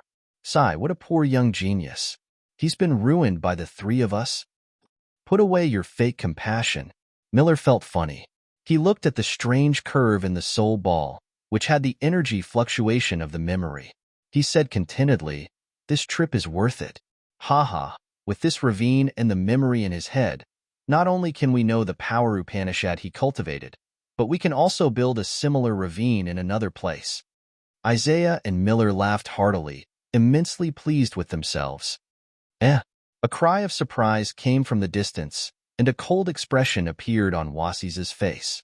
Looking at Han Shuo, who had been affected by the soul orb's power and bound by the layers of barriers, Wasis's expression changed drastically. "What did you do to Brian?" "Wasis, was it?" Isaiah chuckled at him. "This has nothing to do with you. If you leave the valley immediately, run as far as you can, we won't care. Oh, and remember to bring your subordinates from Glacial Peak with you, because it won't be long before we take over this place." Miller and Regis snickered, not taking Wasis seriously at all. From their point of view, Wasis was far from their match. If not for the fact that they had to keep an eye on Han Shuo, they wouldn't mind spending a bit more effort to keep Wasis in the valley forever. "Wasis, where do you think you're going?" Suddenly, another loud shout rang out from the fog in the distance, and a majestic figure gradually appeared. It was Sokka's. Wasis's expression turned cold. "Salus, you're also a sovereign of the Fringe. Why are you helping the God Hunter Alliance against us? Since when do you think I'm someone important?" Salus sneered. "Damn it, the moment I left the Fringe, you gave everything that belonged to me to that brat. I've been in the Fringe for so many years, and you despicable bastards don't even care about old friendships? Since that's the case, why should I care about you?" As he cursed, Salus attacked Wasis mercilessly. Haha, so Salus is here too. Isaiah obviously knew about Salus and the relationship between Salus and Daka, so the three weren't surprised to see Salus go after Wasis. Miller and Regis, however, found it interesting and watched as Salus and Wasis fought. Miller asked, "Salus, do you want us to help you take care of this guy?" "That would be for the best." Salus laughed. "Damn it, those bastards from Daka were tricked by Brian, and now they're blaming me for it. I've already broken off all ties with them. If you don't mind, I'm willing to help you deal with Daka." As he spoke, Salus pushed Wasis towards Isaiah and the others.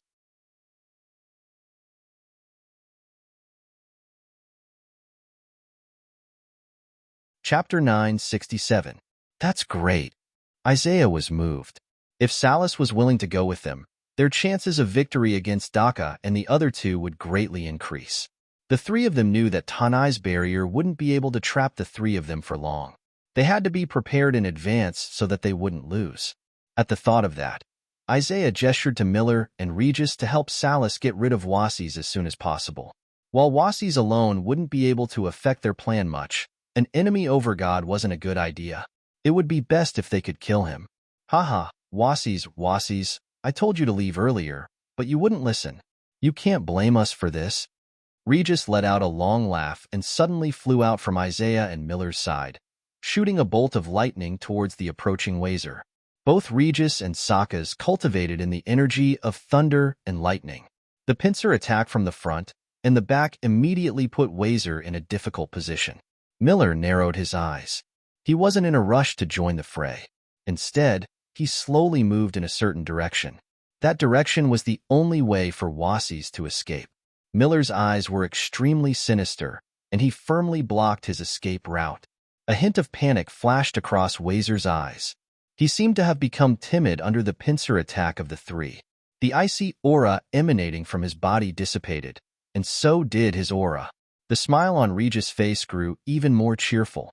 He could not help but look down on Wazer. An overgod who could not abandon everything in battle was nothing to be afraid of even if he had reached this realm. With that in mind, Regis no longer treated Wazer as an expert of the same level as him. His palm flashed with a dazzling bolt of lightning, forcing Wazer to dodge in panic. He was at a loss as to what to do. At that moment, Salus, who had been staring intently at Wasis, turned into a streak of light and slammed into Wasis.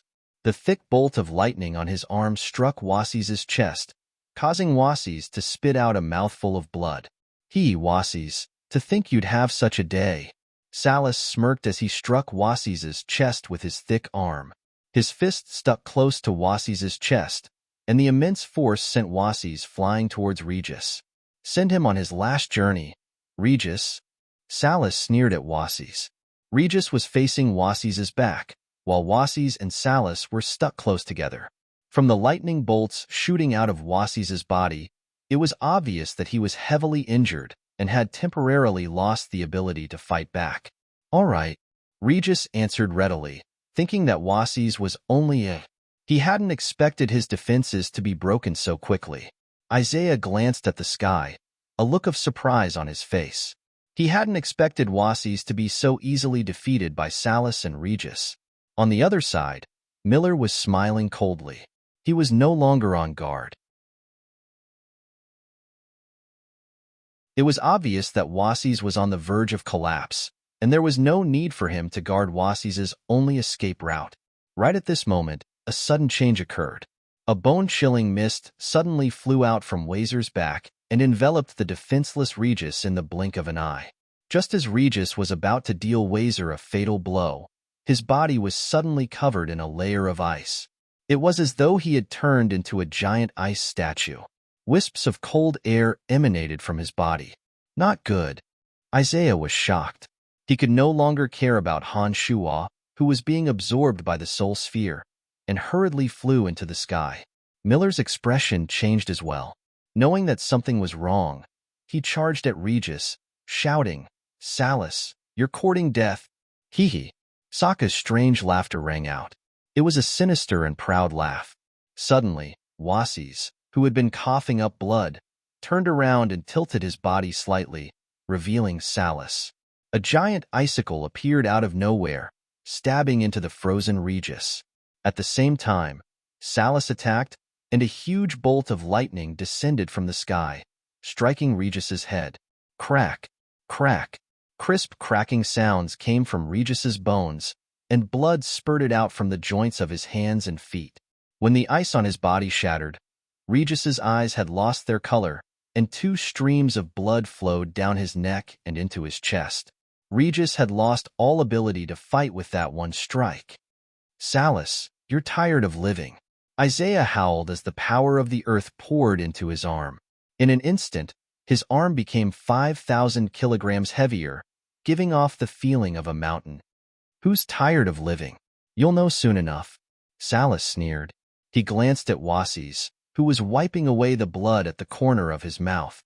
"Who should I do first?" "Miller," Wasis said coldly. Without hesitation, Salas and Wasis flew out at the same time, heading straight for Miller. Miller trained in the wind element and was more agile than the other two when it came to dodging and attacking. While he was a second slower than Isaiah, he was actually closer to Salas. Despicable bastards, how could you win without sneak attacks? Miller's expression was dark, and he slowed down after saying that. He didn't rashly clash with Wasis and Isaiah first. Evidently, Regis's injury was the result of Wasis and Isaiah's sinister plan. Without their sneak attack, Regis wouldn't have lost his ability to fight so easily. As far as Miller was concerned, now that he understood the two sinister intentions, he wouldn't let them take advantage of him again. However, there were times when accidents would happen. Miller would never have guessed that the plan against the three of them was actually one after another, interlocking with each other. Crack, crack. Below Millet, a corner of the secret chamber that was filled with multicolored light and was as hard as iron and stone was suddenly torn. A compass sparkling with starlight and a mysterious power as vast as the Milky Way suddenly enveloped him. In that instant, Miller's soul seemed to sink into the depths of the mysterious compass, and he immediately lost control of his limbs. Not good.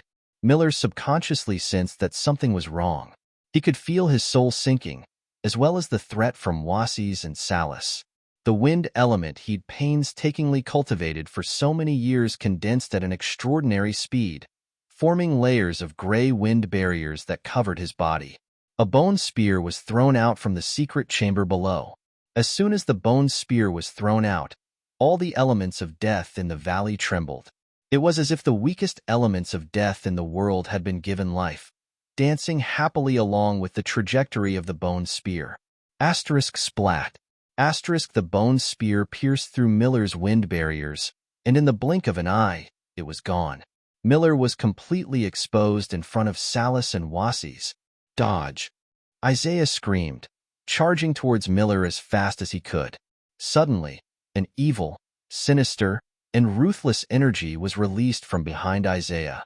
Shocked, Isaiah didn't have time to save Miller and hurriedly turned around. A blood-red palm filled with murderous intent pressed down, the power of a mountain flood bursting out. The evil power sent Isaiah flying, and fresh blood rained down from his body. How is this possible? Isaiah couldn't help but fly into the distance, his face filled with shock and disbelief. In front of him was Han Shua, a sinister smile on his face.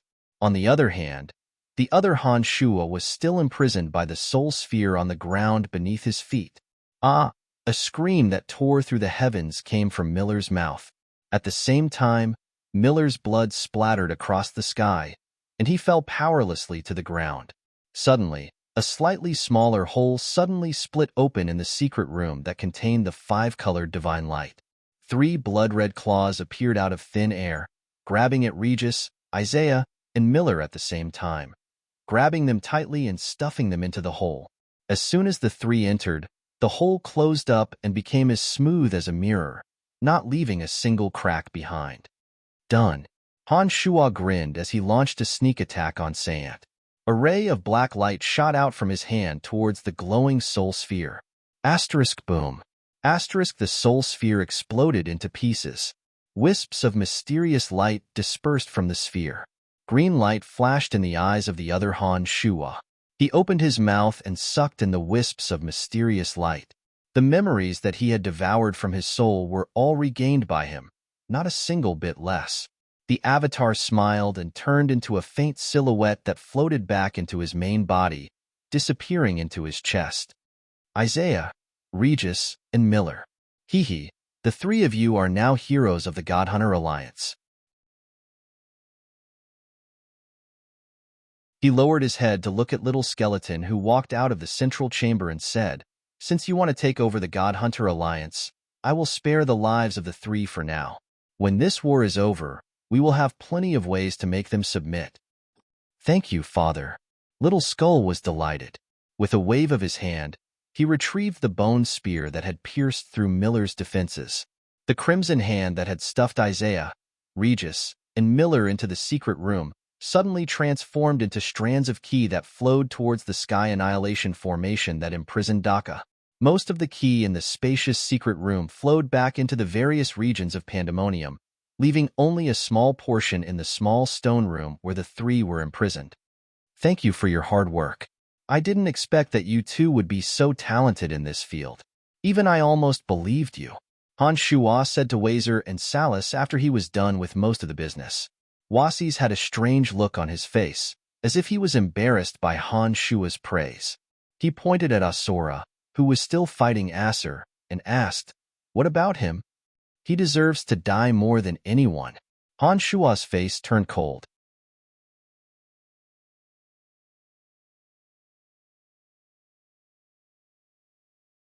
Chapter 968. At the center of the dozen or so stone pillars was a dense and cold mist.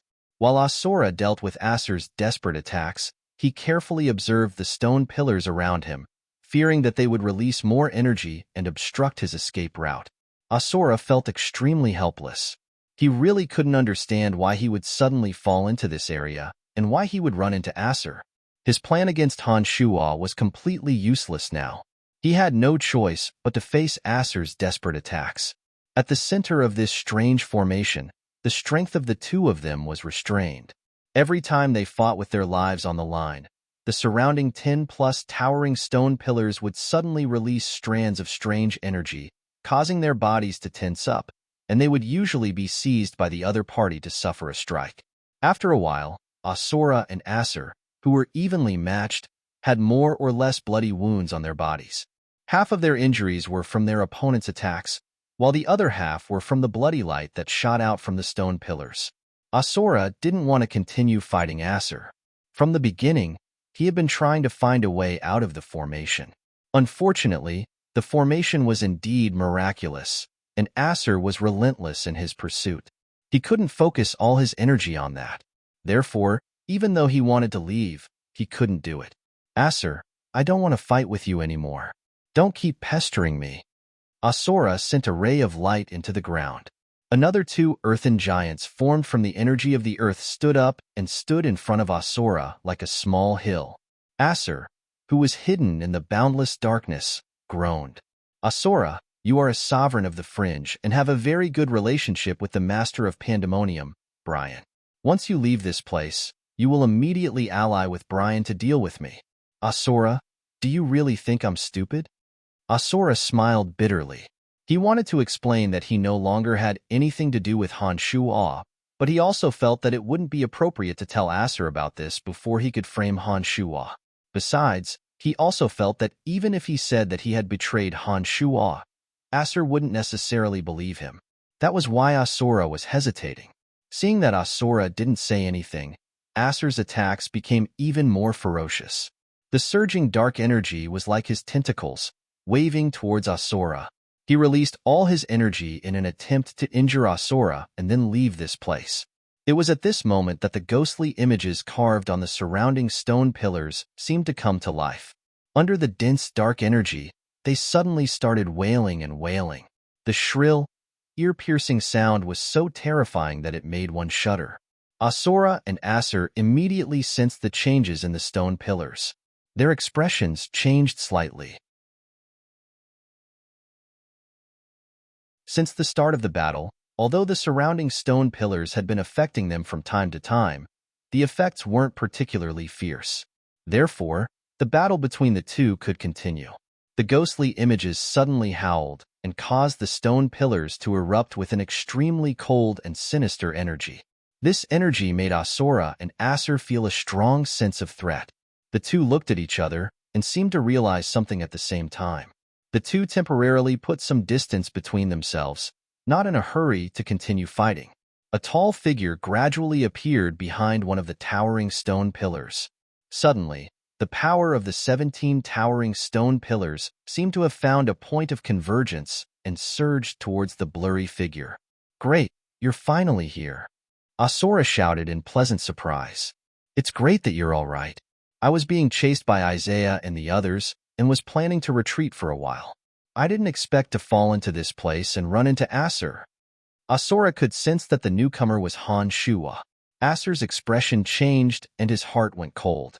He already had trouble dealing with Asura alone, and now he had to deal with the master of this place. He realized that he was in big trouble. As expected, the figure behind the stone pillar finally became clear. It was indeed Han Shuo. "Asura, are you all right?" Han Shuo immediately asked with a concerned look on his face. Asura was overjoyed. He didn't notice anything wrong with Han Shuo's attitude, so he naturally thought that his identity hadn't been exposed. "I'm fine. Haha, you're here at the right time. Let's work together to kill Acer," Asura said with a laugh after secretly heaving a sigh of relief. "That's exactly what I was thinking." Han Shuo readily agreed and immediately dashed towards Acer, who was hidden in the boundless darkness. The dozen or so stone pillars suddenly burst with blinding light. The blinding light was like a sharp weapon that could tear through anything. It actually tore apart the boundless darkness formed by Acer's domain of divinity, revealing Acer's figure. Asura felt even more delighted. He took a quick glance at Han Shuo, and a ferocious glint flashed across his eyes for a fleeting moment. "Here I come." Asura laughed heartily. His body flickered and dust flew into the air. Earth divine energy instantly gathered on his body, making him as heavy as a mountain. Asura, who was walking towards Acer step by step, gave off a strong sense of oppression, as though a mountain was pressing down on one's head. Acer sighed inwardly at his bad luck. This time, he was being attacked from both front and back. If he wasn't in the center of the formation, Acer could have taken the opportunity to escape. But Acer, who had been trapped here for a long time, knew very well the wonders of this place. He knew that he wouldn't be able to escape in a short period of time. Seeing that Asura and Han Shuo were about to pincer him, Acer threw away all distracting thoughts and suddenly turned to face Han Shuo. Having fought with Asura for a long time, Acer had a certain level of understanding of Asura's strength. He believed that even if Asura's attack landed on him, he would be able to withstand it. However, the power Han Shuo displayed the moment he appeared was just too terrifying. Acer wasn't confident that he could handle Han Shuo's attack. Haha, Acer, you should have expected this day to come when you wanted to destroy my pandemonium. Han Shuo let out a long laugh before his body flickered and suddenly disappeared. Acer suddenly discovered that his divine soul could no longer sense Han Shuo's existence. This was no small matter, and he immediately panicked. He gave up on all his attacks, gathering layers of darkness to wrap himself up tightly. Asterisk bam. Asterisk a muffled sound suddenly came from behind him. Immediately after, a shrill scream was heard. Brian, why? Why did you attack me? Asura cried out in pain. His body was drenched in blood. Acer, who had focused all his energy on defense, was stunned. He looked at the bleeding Asura and the sneering Han Shuo in confusion, not understanding what was going on. Asterisk crack. Crack. Asterisk a bizarre energy was roaming around Asura's body. His body kept producing crisp and clear cracking sounds.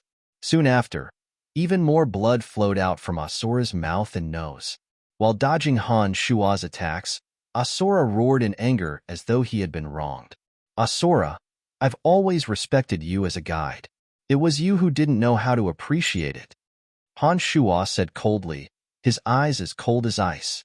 Since you dared to bring Isaiah, Regis, and Miller to my pandemonium, you should have known that this day would come sooner or later. Hee, what I just did is what you've always wanted to do, right? You know everything? At this point, Asura realized that Han Shuo had seen through the entire incident. Han Shuo nodded and said coldly, don't expect Isaiah and the others to save you. They can't even protect themselves. Impossible. Asura shrieked in disbelief. His injuries had caused him to lose his composure. Isaiah, Regis, and Miller are 3 people. I don't believe that you can subdue all 3 of them. It's impossible. There's nothing more to say. Han Shuo suddenly sighed and said, Asura, you've helped me before. I don't want to kill you with my own hands. Take your own life. Hee. Asura laughed maniacally and shouted, take my own life? Brian, do you really think you're in control of the situation? Oh, am I wrong? Han Shuo frowned and shot a glance at Acer, who was getting restless. He then sneered at Asura. Are you talking about him? Hee, do you think he can help you? As Han Shuo spoke, 2 silhouettes slowly appeared from behind the 2 pillars. They were Wasis and Salas. When Wasis and Salas appeared, Asura's face turned ashen. He laughed bitterly and said, Wasis, Salas, Brian, you really are vicious.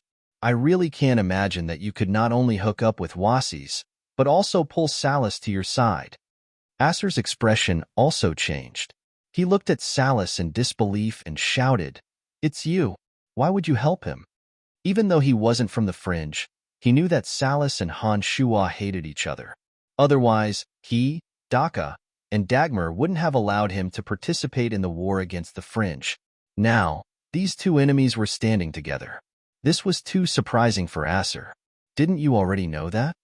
Salas pretended to be surprised and mocked. Didn't you already know that it was me at the 3 mountains?